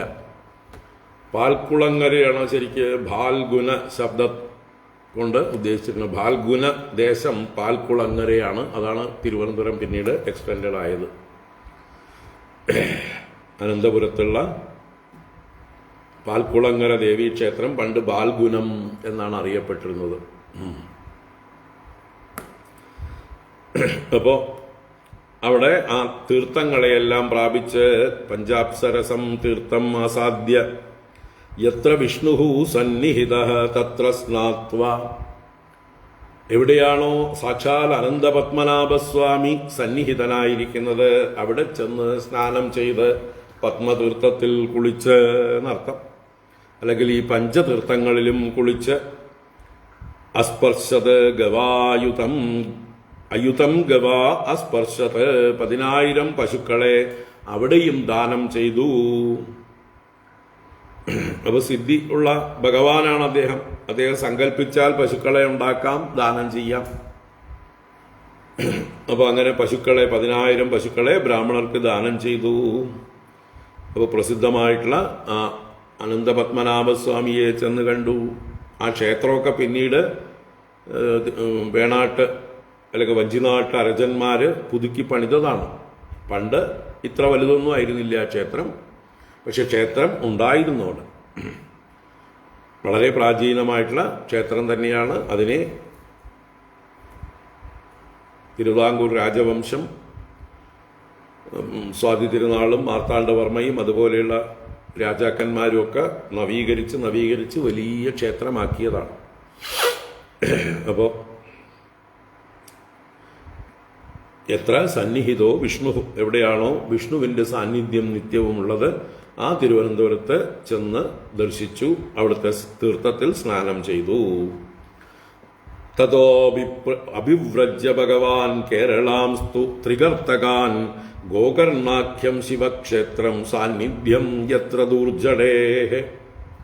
തതോ അഭിവ്രജ്യ ഭഗവാൻ കേരളാം സ്തുത്രികർത്തകാൻ ഗോകർണാഖ്യം ശിവക്ഷേത്രം സാന്നിധ്യം യത്ര ദുർജടേ. ആ ഭഗവാനായ ബലരാമസ്വാമി ഐശ്വര്യപരിപൂർണനായിട്ടുള്ള അദ്ദേഹം തതഃ ത്രികർത്തകാൻ കേരളാൻ അഭിവ്രജ്യ, ത്രികർത്തകങ്ങളെന്ന് പേരുകേട്ട കേരള ദേശങ്ങളെ പ്രവേശിച്ച് അഭിവ്രജ്യ അവിടെ പ്രാപിച്ചു. അപ്പൊ കേരളാൻ എന്ന് കേരള ദേശാൻ എന്ന അർത്ഥത്തില് കേരളാൻ എന്നുള്ള പ്രയോഗം ഭാഗവതത്തില് അന്നേ ഉണ്ട്. അല്ലാതെ 1950 നവംബർ 1 ഉണ്ടായതല്ല കേരളപ്പിറവി. കേരളത്തെക്കുറിച്ച് ഏറ്റവും പ്രാചീനമായിട്ടുള്ള പരാമർശം വാൽമീകി രാമായണത്തിൽ കിഷ്കിന്ധാകാണ്ഡത്തിൽ സുഗ്രീവൻ വാനരന്മാരോട് പറയുന്നതാണ്. 4 ദിക്കിലേക്കും വാനരന്മാരെ പറഞ്ഞയക്കുമ്പോൾ ആ ദക്ഷിണ ദിക്കിലേക്കുള്ള വാനരന്മാരോട് പ്രത്യേകം എടുത്തു പറയാണ്, ആ കേരളാനപി, ആ കേരള പര്യന്തം, കേരളം വിട്ടുകൂടാ, കേരളത്തിലും ചെന്ന് തിരയണം. സീതാദേവി എവിടെയുണ്ട് എന്ന് തിരയാൻ വേണ്ടിയിട്ട് ഉള്ളതായിട്ടുള്ള നിർദ്ദേശം കൊടുക്കുമ്പോൾ തെക്കോട്ടേക്കുള്ള പടിഞ്ഞാറോട്ട് പോകുന്നതായിട്ടുള്ള വാനരസംഘത്തോടായിരിക്കും. അങ്ങനെ കേരളദേശത്തെ പ്രത്യേകം എടുത്ത് മെൻഷൻ ചെയ്യുന്നു വാൽമീകി രാമായണത്തിൽ, ത്രേതായുഗത്തിൽ എഴുതപ്പെട്ട വാൽമീകി രാമായണത്തിൽ. അപ്പൊ അന്നുണ്ട് കേരളം. പരശുരാമനാലാണ് കേരളം നിർമ്മിക്കപ്പെട്ടത് എന്നും പലയിടത്തും പറഞ്ഞിട്ടുണ്ട്, പല പുരാണങ്ങളിലും. അപ്പോൾ നമ്മുടെ അടുത്ത കാലത്ത് ഉണ്ടായതല്ല, അല്ലേ, 75 വർഷം മുമ്പുണ്ടായതല്ല കേരളം. കേരളപ്പിറവി നമ്മൾ നവംബർ 1 ആഘോഷിക്കേണ്ടത്. അത് കണ്ടെത്തണം. എപ്പോഴാണ് ഉണ്ടായത്? എപ്പോഴുണ്ടായതല്ല, പരശുരാമ കൃതമായിട്ടുള്ളതാണ്. അതുകൊണ്ട് കണ്ടുപിടിക്കാൻ പറ്റില്ല എപ്പോഴാണ് ഉണ്ടായത് എന്ന്. അത്രയും പ്രാചീനമാണ്. കേരളം എന്ന് അന്നും പേരുണ്ട്. അപ്പൊ ത്രികർത്തകം എന്ന് പേരുള്ള ത്രികർത്തകാൻ കേരളാൻ, ത്രികർത്തകങ്ങൾ എന്ന പ്രസിദ്ധമായ കേരളങ്ങളെയും അഭിവ്രജ്യ പ്രാപിച്ചിട്ട് ഗോകർണാഖ്യം ശിവക്ഷേത്രം, ഗോകർണം എന്നുള്ള ശിവക്ഷേത്രം അന്ന് കേരളത്തിന്റെ ഭാഗമായിരുന്നു. പിന്നീട് അത് കർണാടകത്തിന്റെ ഭാഗമായി മാറി. ഗോകർണം എന്ന ശിവക്ഷേത്രം എത്ര ദൂർജടേഹേ സാന്നിധ്യം, എവിടെയാണോ ദൂർജടിയുടെ സാന്നിധ്യം, രാവണൻ ലങ്കയിലേക്ക് കൊണ്ടുപോകുന്ന വഴി ഗണേശ ഭഗവാന്റെ സാമർഥ്യം കൊണ്ട് അത് ഗോകർണത്തിൽ പ്രതിഷ്ഠിതമായി. അങ്ങനെയാണ് അതിന്റെ കഥ. അപ്പോൾ അങ്ങനെയുള്ള മഹാദേവന്റെ സാന്നിധ്യം, ദുർജടേഹേ സാന്നിധ്യം എത്ര അതിപ്രാചീനമായിട്ടുള്ള ഗോകർണക്ഷേത്രം, അവിടെയും ചെന്നു. ആര്യാം ദ്വൈപായനീം ദൃഷ്ട്വാ ശൂർപ്പാരകമഗാത് ബലഃ താപീം പയോഷ്ണീം നിർവിന്ധ്യാം ഉപസ്പൃശ്യാദണ്ഡകം പ്രവിശ്യരേവാമഗമത് യത്ര മാഹിഷ്മതി പുരി മനുതീർത്ഥമുപസ്പൃശ്യ പ്രഭാസം പുനരാഗമത്. ആര്യാം ദ്വൈപായനീം ദൃഷ്ട്വാ ശൂർപ്പാരകം അഗാത് ബലഃ താപീം പയോഷ്ണീം നിർവിന്ധ്യാമുപസ്പൃശ്യാദണ്ഡകം പ്രവിശ്യരേവാം അഗമത് യത്ര മാഹിഷ്മതി പുരി മനുതീർത്ഥമുപസ്പൃശ്യ പ്രഭാസം പുനരാഗമത്. ഇവിടെ ദ്വൈപായനീം ആര്യാം ദൃഷ്ട്വാ, ദ്വീപത്തിൽ വസിക്കുന്നവളായ ആര്യാദേവി അഥവാ ദുർഗാദേവിയെ ദർശിച്ചിട്ട്. ഏതാണ് ഈ ദ്വീപം?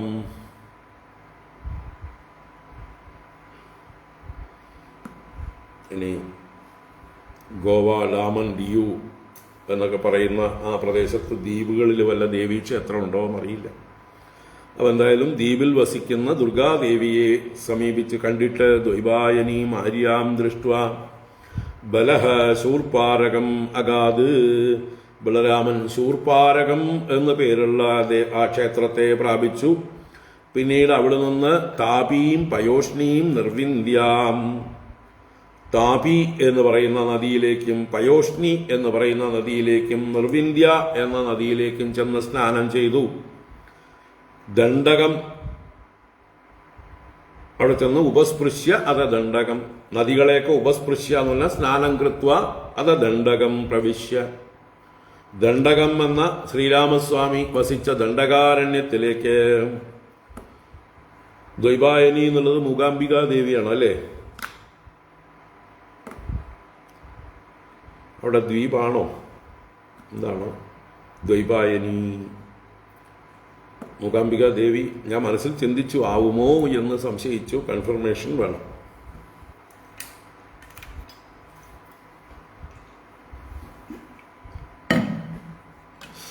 മൂകാംബിക ദേവി തന്നെയാണോ? ആയിരിക്കാം. അപ്പോ ദണ്ഡകം പ്രവിശ്യ, ദണ്ഡകാരണ്യത്തിലേക്ക് പ്രവേശിച്ചു. അവിടെ രേവാം അഗമത്, രേവ എന്നുള്ളതായിട്ടുള്ള നദി, നമ്മുടെ കാർത്തവീര്യാർജുനൻ രാവണനെ മുക്കിക്കൊല്ലാൻ പോയ നദിയാണ് രേവാ നദി. അവിടെയാണ് മാഹിഷ്മതി എന്ന കാർത്തവീര്യാർജുനന്റെ കൊട്ടാരം.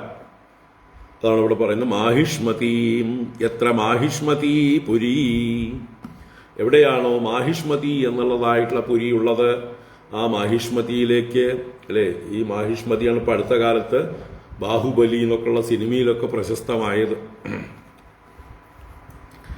അപ്പൊ എന്തായാലും മാഹിഷ്മതീം പ്രവിശ്യ, മാഹിഷ്മതീം പുരീം, അവിടെ മനുതീർത്ഥം ഉപസ്പൃശ്യ, അവിടെ മനുവിനാൽ നിർമ്മിക്കപ്പെട്ട തീർത്ഥമുണ്ട്. ആ മനുതീർത്ഥത്തെ സ്നാനം ചെയ്ത് പ്രഭാസം പുനഃ ആഗമത്, പുനഃ പ്രഭാസം ആഗമത്, ആ നർമ്മദാ നദിയുടെ തീരത്തൂടെ നേരെ പ്രഭാസത്തിലേക്ക്, ഗുജറാത്തിലേക്ക് തന്നെ വീണ്ടും ചെന്ന് ചേർന്നു.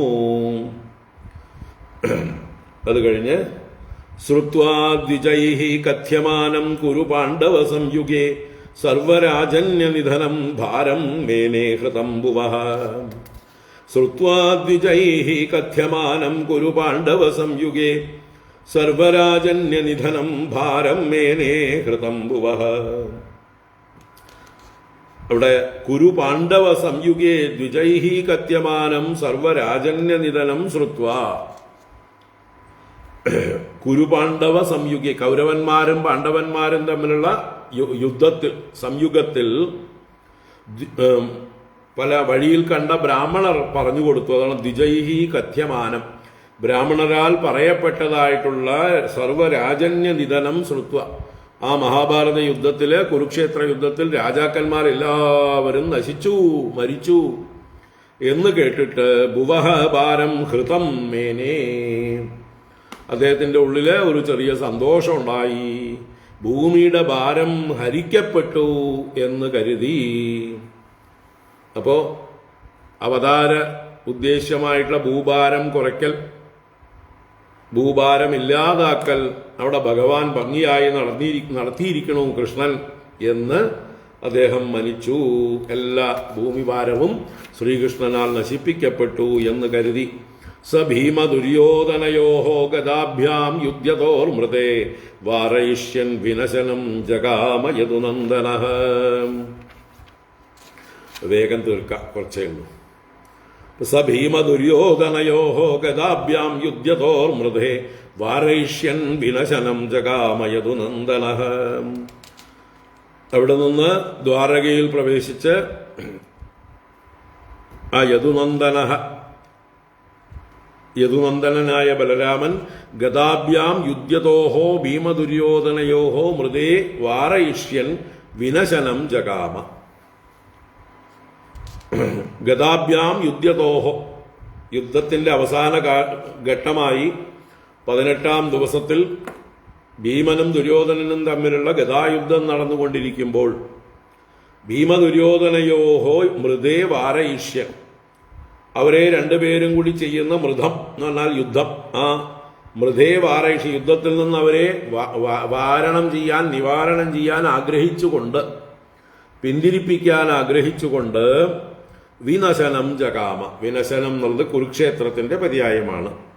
അപ്പൊ ആ കുരുക്ഷേത്രത്തിലേക്ക് ഗമിച്ചു. വേഗം വെച്ച് പിടിച്ചു പ്രഭാസത്തിൽ നിന്ന് കുരുക്ഷേത്രത്തിലേക്ക്. യുധിഷ്ഠിരസ്തു തം ദൃഷ്ട്വാ യമൗ കൃഷ്ണാർജുനൗ അപി അഭിവാദ്യ അഭവൻ തൂഷ്ണീം കിം വിവക്ഷുർ ഇഹാഗതഃ. യുധിഷ്ഠിരസ്തു തം ദൃഷ്ട്വാ യമൗ കൃഷ്ണാർജുനൗ അപി അഭിവാദ്യ അഭവൻ തൂഷ്ണീം കിം വിവക്ഷുഃ ഇഹാഗതഃ.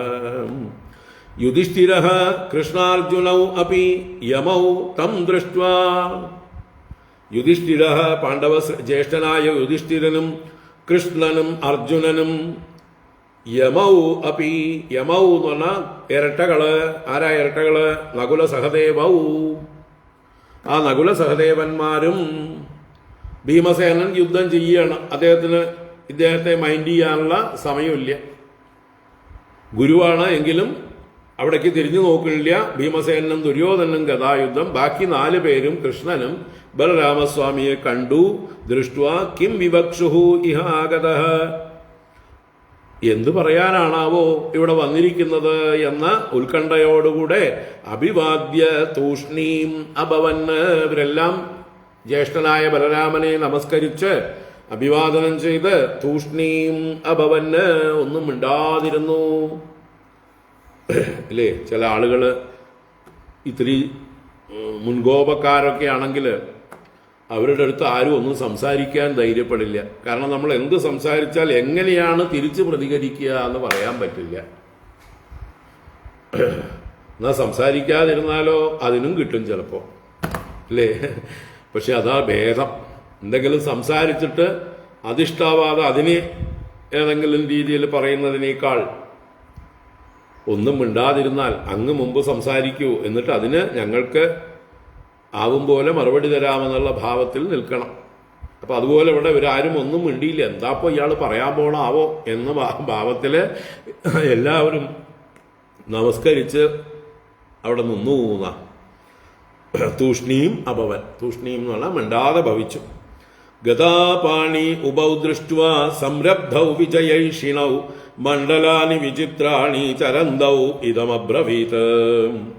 ഗതാപാണി ഉപൗ ദൃഷ്ട്വാ സംരബ്ധൗ വിജയൈഷിണൗ മണ്ഡലാനി വിചിത്രാണി ചരന്തൗ ഇദമബ്രവീത്. ഉപൗ, 2 പേരെയും ആരാ? ഭീമാർജുനൗ. ഗതാപാണി, കൈകളിൽ ഗതകൾ ധരിച്ചവരായ 2 പേർ. സംരബ്ധൗ, സംരംഭം കോപമാണ്, കോപമുള്ളവർ. സംരബ്ധം, സംരബ്ധഃ ഏകവചനം, സംരബ്ധൗ ദ്വൗ. 2 പേരും വിജയൈഷിണൗ, 2 പേരും വിജയൈഷികളാണ്. വിജയം ആഗ്രഹിക്കുന്നവരായിട്ട്. വിചിത്രാണി മണ്ഡലാനി ചരന്തൗ, വിചിത്രങ്ങളായ ബഹുവിധങ്ങളായ മണ്ഡലഗതികൾ എന്ന് പറഞ്ഞാൽ വൃത്താകൃതിയിൽ സഞ്ചരിക്കുക. ചിലപ്പോൾ ഇടത്തോട്ട് സഞ്ചരിക്കും, ചിലപ്പോൾ വലത്തോട്ട് സഞ്ചരിക്കും. അങ്ങനെ അങ്ങോട്ടും ഇങ്ങോട്ടും മണ്ഡലാകൃതിയിൽ സഞ്ചരിച്ചുകൊണ്ട് ഗദായുദ്ധം ചെയ്യുന്നവരായ അവരെ കണ്ടിട്ട് ഉപൗ ദൃഷ്ട്വാ ഇദമബ്രവീത്. 2 പേരോടുമായിട്ട് ബലരാമസ്വാമി ഗുരു, അല്ലെ, ആചാര്യൻ 2 ശിഷ്യന്മാരെ നോക്കി ഇങ്ങനെ പറഞ്ഞു. യുവാം തുല്യബലൗ വീരൗ ഹേ രാജൻ ഹേ മൃഗോദര ഏകം പ്രാണാധികം മന്യേ ഉത ഏകം ശിക്ഷയാധികം. യുവാം തുല്യബലൗ വീരൗ ഹേ രാജൻ ഹേ മൃഗോദര ഏകം പ്രാണാധികം മന്യേ ഉതൈകം ശിക്ഷയാധികം. 2 പേരെയും സംബോധനയാണ്. ഹേ രാജൻ, ദുര്യോധനനെ രാജാ എന്നും, ഹേ മൃഗോദര, ഭീമസേനെ മൃഗോദര എന്നും സംബോധന ചെയ്തിട്ട്, അല്ലയോ ഭീമ, യുവാം തുല്യബലൗ വീരൗ, നിങ്ങൾ 2 പേരും തുല്യബലവാന്മാരായ വീരന്മാരാണ്. നിങ്ങൾ തമ്മിൽ ഇങ്ങനെ യുദ്ധം ചെയ്തുകൊണ്ടേയിരുന്നാൽ ഇത് തീരാൻ പോകുന്നില്ല. കാരണം 2 പേരും തുല്യബലവാന്മാരാണ്. അതിൽ ഏകം പ്രാണാധികം മന്യേ, ഒരുവൻ പ്രാണശക്തി കൊണ്ട് അധികം മുന്തിയവനാണ്. ആരാ? വായുപുത്രനായിട്ടുള്ള ഭീമസേനൻ പ്രാണശക്തി കൂടുതലാണ്, ശരീരബലം കൂടുതലാണ്. മറ്റൊരാളോ ഉത ഏകം ശിക്ഷയാധികം, മറ്റൊരാള് ശിക്ഷ എന്ന് പറഞ്ഞ അഭ്യാസം, ഗുരുവിൽ നിന്ന് പല അടവുകളും പഠിച്ച് അഭ്യസിച്ച് അതിൻ്റെ ഒരു എക്സ്പീരിയൻസ്, എക്സ്പെർട്ടൈസ് അതൊക്കെ കൊണ്ട് അധികമായിട്ടുള്ളവൻ. ഇപ്പൊ ഭീമസേനൻ കായിക ബലം അധികമുള്ളവനും ദുര്യോധനൻ അഭ്യാസബലം അധികമുള്ളവനുമാണ്. നിങ്ങൾ രണ്ടുപേരും തുല്യ ബലവാന്മാരാണ്. തസ്മാത് ഏകതരസ്യേഹ യുവയോഃ സമവീര്യയോഃ ന ലക്ഷ്യത്തെ ജയോ അന്യോ വാ വിരമത്വബലോരണഃ. തസ്മാത് ഏകതരസ്യേഹ യുവയോഃ സമവീര്യയോഃ ന ലക്ഷ്യത്തെ ജയോ അന്യോ വാ വിരമതു അബലോരണഃ. തസ്മാത് അതുകൊണ്ട് സമവീര്യയോഹോ യുവയോഹോ നിങ്ങൾ യുവയോഹോ രണ്ടുപേർക്കും സമവീര്യന്മാരായതുകൊണ്ട് തുല്യ പ്രഭാവമുള്ളവരായതുകൊണ്ട് ഏകതരസ്യ ഇഹ ജയഃ അന്യഃ വാ. ഏകതരസ്യ നിങ്ങളിൽ ഒരുവന് ഇഹ ഇവിടെ ജയഃ വാ അന്യഃ വാ. ഇവിടെ ജയത്തിന്റെ അന്യം പരാജയം. അപ്പൊ ജയമോ പരാജയമോ ന ലക്ഷ്യതേ ഞാൻ കാണുന്നില്ല. നിങ്ങൾ രണ്ടും ഇതുപോലെ അടിച്ചുകൊണ്ടിരുന്നാൽ രണ്ടുപേർക്കും ജയപരാജയങ്ങൾ ഉണ്ടാകാൻ പോകുന്നില്ല. രണഃ അബലഃ നിങ്ങളുടെ ഈ യുദ്ധം ബലമില്ലാത്തതാണ്, ഒരിക്കലും അവസാനിക്കാൻ പോകുന്നില്ല, പ്രയോജനരഹിതമായിട്ടുള്ളതാണ്. അതുകൊണ്ട് വിരമതു നിങ്ങൾ രണ്ടുപേരും വിരമിച്ചാലും മതിയാക്കിൻ എന്ന് ഗുരു ശിഷ്യന്മാരോട് ആജ്ഞാപിച്ചു, അപേക്ഷിച്ചു എന്നൊക്കെ പറയാം. എന്നാൽ ന തദ്വാക്യം ജഗൃഹദുഃ ബദ്ധവൈരൗ നൃപാർത്ഥവത് അനുസ്മരന്തൗ അന്യോന്യം ദുരുക്തം ദുഷ്കൃതാനി ച. ന തദ്വാക്യം ജഗൃഹദുഃ ബദ്ധവൈരൗ നൃപാർത്ഥവത് അനുസ്മരന്തൗ അന്യോന്യം ദുരുക്തം ദുഷ്കൃതാനി ച. എന്നാൽ ന തദ്വാക്യം ജഗൃഹദുഃ തദ്വാക്യം ബലരാമസ്യ വാക്യം തൗ ന ജഗൃഹദുഃ അവർ രണ്ടുപേരും ഗ്രഹിച്ചില്ല, സ്വീകരിച്ചില്ല, ഗുരുവാക്യമാണെന്നൊന്നും ചെവിക്കൊണ്ടില്ല. എന്തുകൊണ്ട്? ബദ്ധവൈരൗ അവർ തമ്മില് ബദ്ധവൈരങ്ങളാണ്, വൈരന്മാരാണ്. അന്യോന്യം ദുരുക്തം ദുഷ്കൃതാനി അനുസ്മരന്തൗ പരസ്പരം ഭീമൻ ദുര്യോധനെയും ദുര്യോധനൻ ഭീമനെയും ഒക്കെ പറഞ്ഞിട്ടുള്ളതും ചെയ്തിട്ടുള്ളതും ഒക്കെ ഓർക്കുന്നവരായിക്കൊണ്ട് അല്ലെ. ഭീമസേനനെ വിഷം കൊടുത്തു കൊല്ലാൻ ശ്രമിച്ച ആളാണ് ദുര്യോധനൻ. അതെന്തായാലും ഭീമസേനന്റെ ഉള്ളിലുണ്ട്. ഈ ദുര്യോധനനാവട്ടെ പിന്നെയും പാഞ്ചാലിയെ വസ്ത്രാക്ഷേപം ചെയ്തത്. അതുപോലെ ഭീമസേനൻ അതിന് പ്രതിജ്ഞ ചെയ്തിട്ടുണ്ട്, പാഞ്ചാലിയുടെ തലമുടി കെട്ടണമെങ്കിൽ ഇവന്റെ രക്തം കൊണ്ട് ഇവന്റെ തുടയടിച്ച് പൊട്ടിച്ച് അതിൽ നിന്നുള്ള രക്തം കൊണ്ട് പാഞ്ചാലിയുടെ തലമുടി കെട്ടുള്ളൂ എന്ന് പ്രതിജ്ഞ ചെയ്തിട്ടുണ്ട്.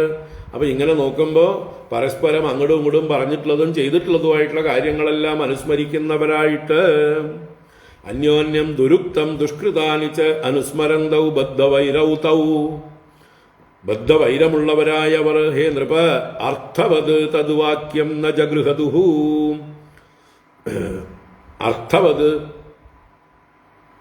അർത്ഥവത്തായിട്ടുള്ള തദ്വാക്യം അദ്ദേഹത്തിന്റെ വാക്യത്തെ ന ജഗൃഹദുഃ ഗ്രഹിച്ചില്ല. അപ്പൊ അവർക്ക് പ്രയോജനമുള്ള പഥ്യമായിട്ടുള്ള ഉപദേശം ചെയ്യുന്ന ഗുരുവിന്റെ വാക്യത്തെ അവർ സ്വീകരിച്ചില്ല എന്നർത്ഥം. കാരണം എന്താ? അസ്ഥാനത്തായിരുന്നു ഉപദേശം. ഇത് ചെയ്യേണ്ടത് നേരത്തെ ആയിരുന്നു അല്ലേ? 18 ദിവസം മുമ്പേ ചെയ്തിരുന്നെങ്കിൽ ഫലിക്കുമായിരുന്നു. ഇപ്പൊ എല്ലാം നശിച്ചു കഴിഞ്ഞിട്ട് ഇനിയിപ്പോ ഇവര് രണ്ടുപേരും മാത്രമായിട്ട് ബാക്കിയായിട്ട് എന്ത് കാര്യം? അത് തന്നെ രണ്ടുപേരും ചിന്തിക്കുക. അപ്പൊ യുദ്ധം തുടങ്ങുന്നതിന് മുമ്പ് ബലരാമൻ ഇടപെട്ട് അരുത് എന്ന് പറഞ്ഞിരുന്നെങ്കിൽ എല്ലാവരും കേൾക്കുമായിരുന്നു. അപ്പൊ നമ്മളൊക്കെ ഏത് കാര്യവും പറയേണ്ട സമയത്ത് പറഞ്ഞില്ലെങ്കിൽ പിന്നീട് അസ്ഥാനത്ത് പറഞ്ഞിട്ട് ഒരു പ്രയോജനവും ഇല്ല. ഇത് സൂചിപ്പിക്കുകയാണ് ഇദ്ദേഹം നിന്ദിതനായി എന്ന് പറയാം. ശിഷ്യന്മാരെ ഒട്ടും മൈൻഡ് ചെയ്തില്ല. ദിഷ്ടം തദനുമന്വാനോ രാമോ ദ്വാരവതീം ജയൗ ഉഗ്രസേനാദിഭിഃ പ്രീതൈഃ ജ്ഞാതിഭിഃ സമുപാഗതഃ. ദിഷ്ടം തദനുമന്വാനോ രാമോ ദ്വാരവതീം ജയൗ ഉഗ്രസേനാദിഭിഃ പ്രീതൈഃ ജ്ഞാതിഭിഃ സമുപാഗതഃ. എന്തായാലും തത് ദിഷ്ടം അനുമന്വാനഃ രാമഃ. ഇതാണ് ദിഷ്ടം. ദിഷ്ടം എന്ന് പറഞ്ഞാൽ ഈശ്വര നിശ്ചയം, ഈശ്വരന്റെ തിട്ടം. മലയാളത്തിൽ നമ്മൾ തിട്ടം എന്ന് പറയുന്നത് സംസ്കൃതത്തിലെ ദിഷ്ടമാണ്. ദിഷ്ടമെന്നാൽ ഈശ്വരനാൽ ചെയ്യപ്പെട്ടത്. ഈശ്വരന്റെ വിധി, ഈശ്വര നിശ്ചയം. അപ്പൊ ഇതാണ് ഈശ്വരന്റെ തിരക്കഥ. അദ്ദേഹം അത് നിശ്ചയിച്ചിരിക്കുന്നു എന്ന് കരുതി അനുമന്വാനഹ വിചാരിച്ച രാമഹ ദ്വാരവതിയും യയം. തീർത്ഥാടനമൊക്കെ കഴിഞ്ഞപ്പോൾ ആള് മഹാസാത്വികനായി. അതുകൊണ്ട് കോപമൊന്നും വന്നില്ല, ശിഷ്യന്മാരുടെ നേരെ കലപ്പയൊന്നും ഓങ്ങിയില്ല. ഇത്രയും തീർത്ഥാടനമൊക്കെ സത്സംഗങ്ങളൊക്കെ കഴിഞ്ഞു വന്നപ്പോൾ ഇത് ഈശ്വര നിശ്ചയമാണെന്ന് ചിന്തിക്കാനുള്ള പക്വത അപ്പോൾ അദ്ദേഹത്തിനുണ്ടായി എന്ന് പറയാം. അങ്ങനെ ദ്വാരവതിയും യയൗ, ദ്വാരകയിലേക്ക് തന്നെ മടങ്ങിപ്പോയി. പ്രീതൈഹി ജ്ഞാതിഭിഹി ഉഗ്രസേനാദിഭിഹി സമുപാഗത, പ്രീതന്മാരായ ബന്ധുക്കളായ ഉഗ്രസേന രാജാവ് മുതലായവരോടുകൂടി ചേർന്നിരുന്നു, അവരോട് സംഗമിച്ചു എന്നർത്ഥം. സമുപാഗത എല്ലാവരുമായി ഉപഗമിച്ചു, ചേർന്നു. തം പുനർനൈമിഷം പ്രാപ്തം ഋഷയോ അയാചയൻ മുദാ കൃത്വംഗം ക്രതുഭിഹി സർവൈഹി നിവൃത്താഖില വിഗ്രഹം. തം പുനർനൈമിഷം പ്രാപ്തം ഋഷയോ അയാചയൻ മുദാ കൃത്വംഗം ക്രതുഭിഃ സർവൈഹി നിവൃത്താഖില വിഗ്രഹം.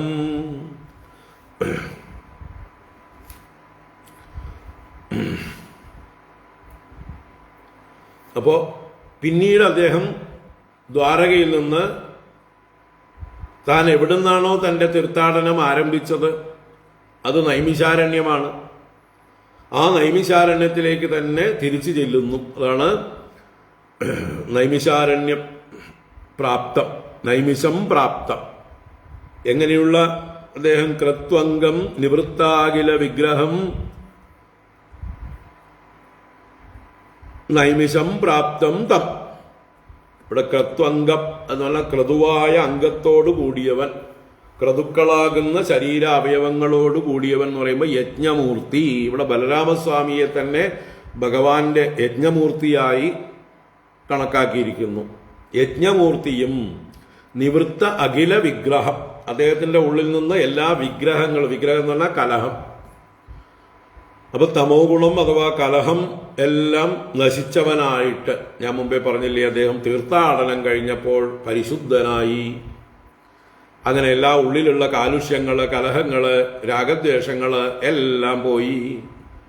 അങ്ങനെ നിവൃത്ത അഖില വിഗ്രഹനായി നൈമിഷം പ്രാപ്തം തം, നൈമിഷാരണ്യത്തെ പ്രാപിച്ചവനായ അവനെ, ബലരാമനെ, പുനഃ ഋഷയഃ സർവൈഹി ക്രതുഭിഹി മുദാ അയാചയൻ, വീണ്ടും ആ ഋഷിമാർ അവിടെയുള്ളവർ സർവൈഹി ക്രതുഭിഹി എല്ലാത്തരം യാഗങ്ങളെ കൊണ്ടും മുദാ അയാചയൻ സന്തോഷത്തോടെ യജിപ്പിച്ചു.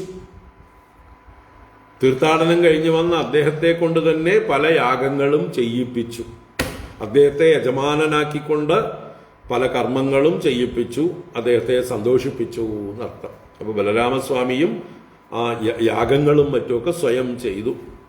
തേഭ്യോ വിശുദ്ധ വിജ്ഞാനം ഭഗവാൻ വ്യതരത് വിഭുഃ യേനൈവാത്മന്യതോ വിശ്വം ആത്മാനം വിശ്വകം വിദുഃ. തേഭ്യോ വിശുദ്ധ വിജ്ഞാനം ഭഗവാൻ വ്യതരത് വിഭുഃ യേനൈവാത്മന്യതോ വിശ്വം ആത്മാനം വിശ്വകം വിദുഃ. യേന ആത്മനി അധഃ വിശ്വം ആത്മാനം വിശ്വകം വിദുഃ വിശുദ്ധ വിജ്ഞാനം തേഭ്യഃ വിഭുഃ വ്യതരത്. തേഭ്യഃ ആ മുനിഭ്യഃ, അവിടെയുള്ള ശൗനകാദി മുനികൾക്ക്, വിഭുഃ എല്ലാറ്റിനും സമർത്ഥനായ ഭഗവാനായ അദ്ദേഹം ബലരാമൻ വിശുദ്ധ വിജ്ഞാനം വ്യതരത്, വിശുദ്ധമായ വിജ്ഞാനത്തെ വിതരണം ചെയ്തു, ദാനം ചെയ്തു. അപ്പോ അവർക്ക് ജ്ഞാനോപദേശം ചെയ്തു എന്നാണ്. ആരാ? ബലരാമസ്വാമി ഗുരുവിന്റെ ഭാവത്തിൽ. ഏത് വിശുദ്ധ വിജ്ഞാനം? എങ്ങനെയുള്ളതാണ് ഈ വിശുദ്ധ വിജ്ഞാനം? ഏതൊരു വിജ്ഞാനം കൊണ്ടാണോ ആത്മനി അധഃ വിശ്വം, ആത്മാവിൽ അവനവനിൽ ഈ വിശ്വത്തെയും, അധസ് എന്നുള്ള ശബ്ദം ഇമം എന്നുള്ള അർത്ഥമാണ്, ഈ വിശ്വത്തെയും, അധഃ വിശ്വം ആത്മാനം വിശ്വകം, ആത്മാനം തന്നെ തന്നെ വിശ്വകം, ഈ വിശ്വത്തിൽ ഗമിച്ചവനായും. അപ്പൊ വിശ്വം തന്നിലിരിക്കുന്നതായും താൻ വിശ്വത്തിൽ മുഴുവൻ വ്യാപിച്ചിരിക്കുന്നവനായും. നമ്മൾ ഭാഗവത ധർമ്മം പറയുമ്പോൾ പറയും, സർവഭൂതേഷു യഃ പശ്യേത് ഭഗവദ്ഭാവം ആത്മനഃ ഭൂതാനി ഭഗവതി ആത്മനി ഏഷ ഭാഗവതോത്തമഃ.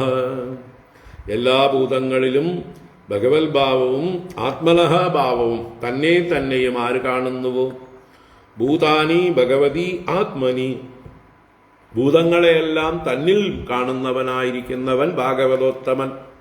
അപ്പൊ അത് തന്നെയാണ് ഇവിടെ ഈ വിശ്വത്തെ തന്നിൽ കാണുക, തന്നെ വിശ്വത്തിൽ മുഴുവൻ കാണുക. വിശ്വകം വിദുഹു, ആത്മാനം വിശ്വകം വിദുഹു, ആത്മാവിനെ എല്ലായിടത്തും വ്യാപിച്ചതായിട്ടും ആര് കാണുന്നുവോ, അല്ലെങ്കിൽ ഏതൊരു അറിവ് കൊണ്ട് കാണുന്നുവോ, ഏന പശ്യതി ഏന വിദുഹു,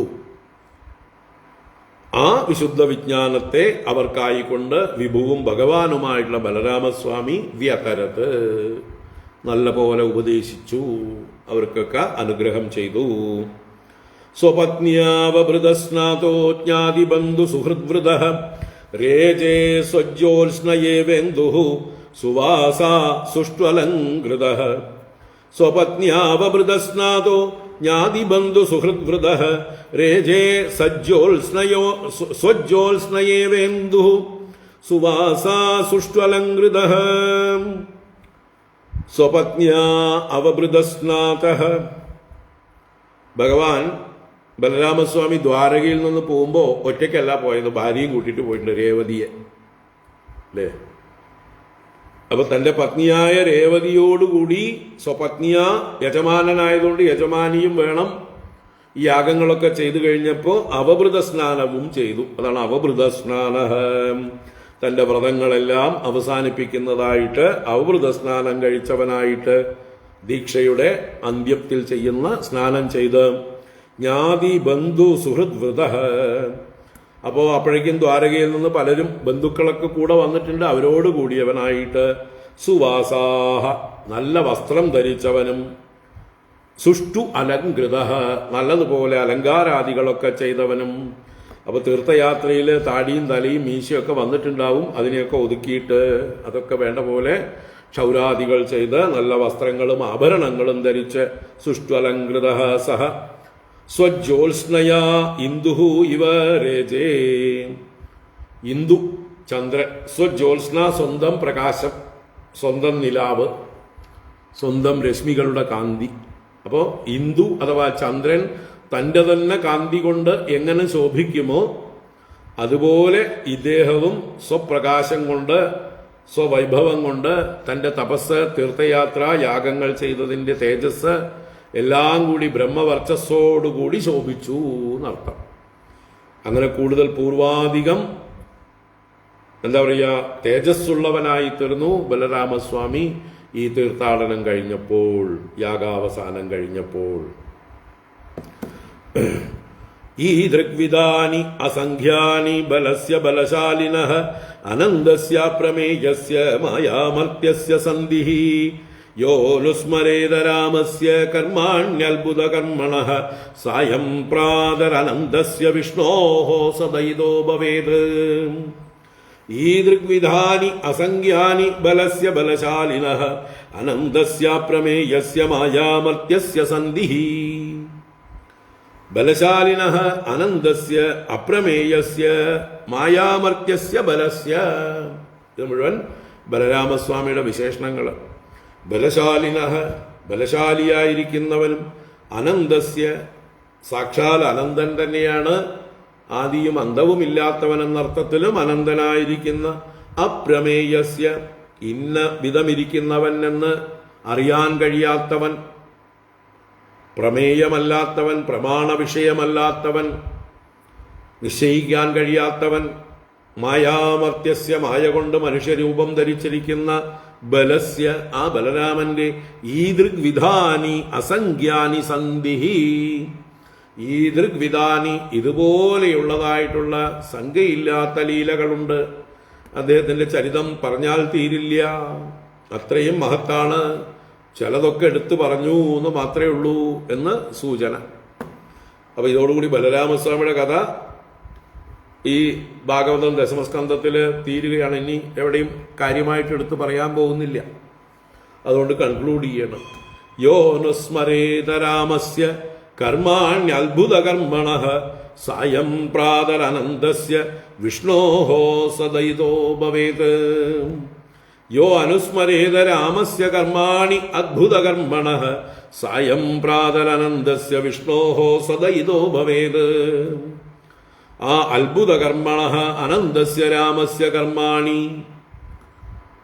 അത്ഭുതകർമ്മണഃ അത്ഭുതങ്ങളായ കർമ്മങ്ങളെ ചെയ്തവനായ അനന്തനായ ആ രാമസ്യ കർമാണി ബലരാമസ്വാമിയുടെ കർമ്മങ്ങളെ യഹ സായം പ്രാതഃ അനുസ്മരേത്, ഏതൊരുവനാണോ സായം വൈകുന്നേരവും പ്രാതഃ രാവിലെയും അനുസ്മരിക്കുന്നത്, രണ്ടു നേരവും ആരാണോ ബലരാമസ്വാമിയെ കുറിച്ച് സ്മരിക്കുന്നത്, അനുസ്മരേത സഹ വിഷ്ണോഃ ദയിതഃ ഭവേത്, അവൻ വിഷ്ണുവിന് പ്രീതിക്ക് പാത്രമായി ഭവിക്കും, അവൻ വിഷ്ണുവിന്റെ പ്രിയപ്പെട്ടവനായി ഭവിക്കും. ഇപ്പൊ വിഷ്ണുവിന്റെ തന്നെ അംശഭൂതനായ അനന്തന്റെ അവതാരമായ ബലരാമസ്വാമിയുടെ ഇതുപോലെയുള്ളതായിട്ടുള്ള ലീലകളെ ആരാണോ സ്മരിക്കുന്നത് അവരും ഭഗവാന് പ്രിയപ്പെട്ടവരായി ഭവിക്കും എന്ന് പറഞ്ഞുകൊണ്ട് ഇവിടെ ബലരാമസ്വാമിയുടെ കഥകളെ ഉപസംഹരിച്ചിരിക്കുന്നു. ഹരി ഓം. ഇത് ശ്രീമദ് ഭാഗവതേ മഹാപുരാണേ പാരമഹംസ്യാം സംഹിതായാം ദശമസ്കന്ധേ ഉത്തരാർദ്ധേ ബലദേവ തീർത്ഥയാത്രാ നിരൂപണം നാമ ഏകോന അശീതിതമോധ്യായഃ. സർവത്ര ഗോവിന്ദ നാമ സങ്കീർത്തനം. ഗോവിന്ദ ഗോവിന്ദ. നാരായണാഖില ഗുരോ ഭഗവൻ നമസ്തേ. കായേന വാചാ മനസേന്ദ്രിയൈർവാ ബുദ്ധ്യാത്മനാ വാ പ്രകൃതേ സ്വഭാവാത് കരോമി യദ്യത് സകലം പരസ്മൈ നാരായണായേതി സമർപ്പയാമി. ഓം ശാന്തി ശാന്തി ശാന്തി. ഹരി ഓം. ശ്രീ ഗുരുഭ്യോ നമഃ. ഹരി ഓം. നാരായണ. അങ്ങനെ ദശമസ്കന്ധത്തിലെ ഏകദേശം അവസാന ഭാഗത്തേക്ക് നമ്മൾ കടക്കാൻ പോവുകയാണ് അല്ലേ. ഇനി 11 അധ്യായങ്ങളേ ഉള്ളൂ. അതിൽ അടുത്തു വരുന്ന 2 അധ്യായങ്ങൾ കുചേലോപാഖ്യാനം, അതിമനോഹരമായിട്ടുള്ള കുചേല ബ്രാഹ്മണന്റെ കഥ, ഭഗവാന്റെ അനുഗ്രഹത്തിന്റെ കഥ, ബ്രഹ്മണ്യദേവനായ ഭഗവാന്റെ കഥ. അത് നമുക്ക് നാളെ കാണാം. വൈകിട്ട് വേറെ കുറച്ച് പണികളുണ്ട്. നാളെ കാണാം, ബുധനാഴ്ച അല്ലേ.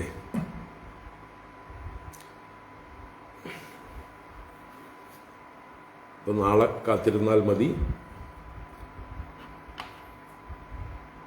അത് കഴിഞ്ഞാൽ പിന്നെ സമന്ത പഞ്ചകത്തിലേക്കുള്ള തീർത്ഥയാത്ര, അത് കഴിഞ്ഞാൽ പിന്നെ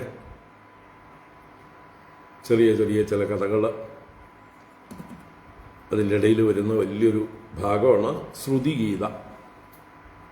അതാണ് ഏറ്റവും ഗഹനമായിട്ടുള്ള ഗംഭീരമായിട്ടുള്ളൊരു അധ്യായം, 87-ാം അധ്യായം. അത് കഴിഞ്ഞ് സന്താന ഗോപാലവും വിഷ്ണു മഹിമസ്ഥാപനവും എല്ലാം കഴിയുമ്പോഴേക്കും ദശമസ്കന്ധം കഴിയും. നമുക്ക് നാളെ കുചേലോപാഖ്യാനം കാണാം. ഹരി ഓം. ഹരി ഓം. എല്ലാവർക്കും നമസ്കാരം. ശുഭദിനം.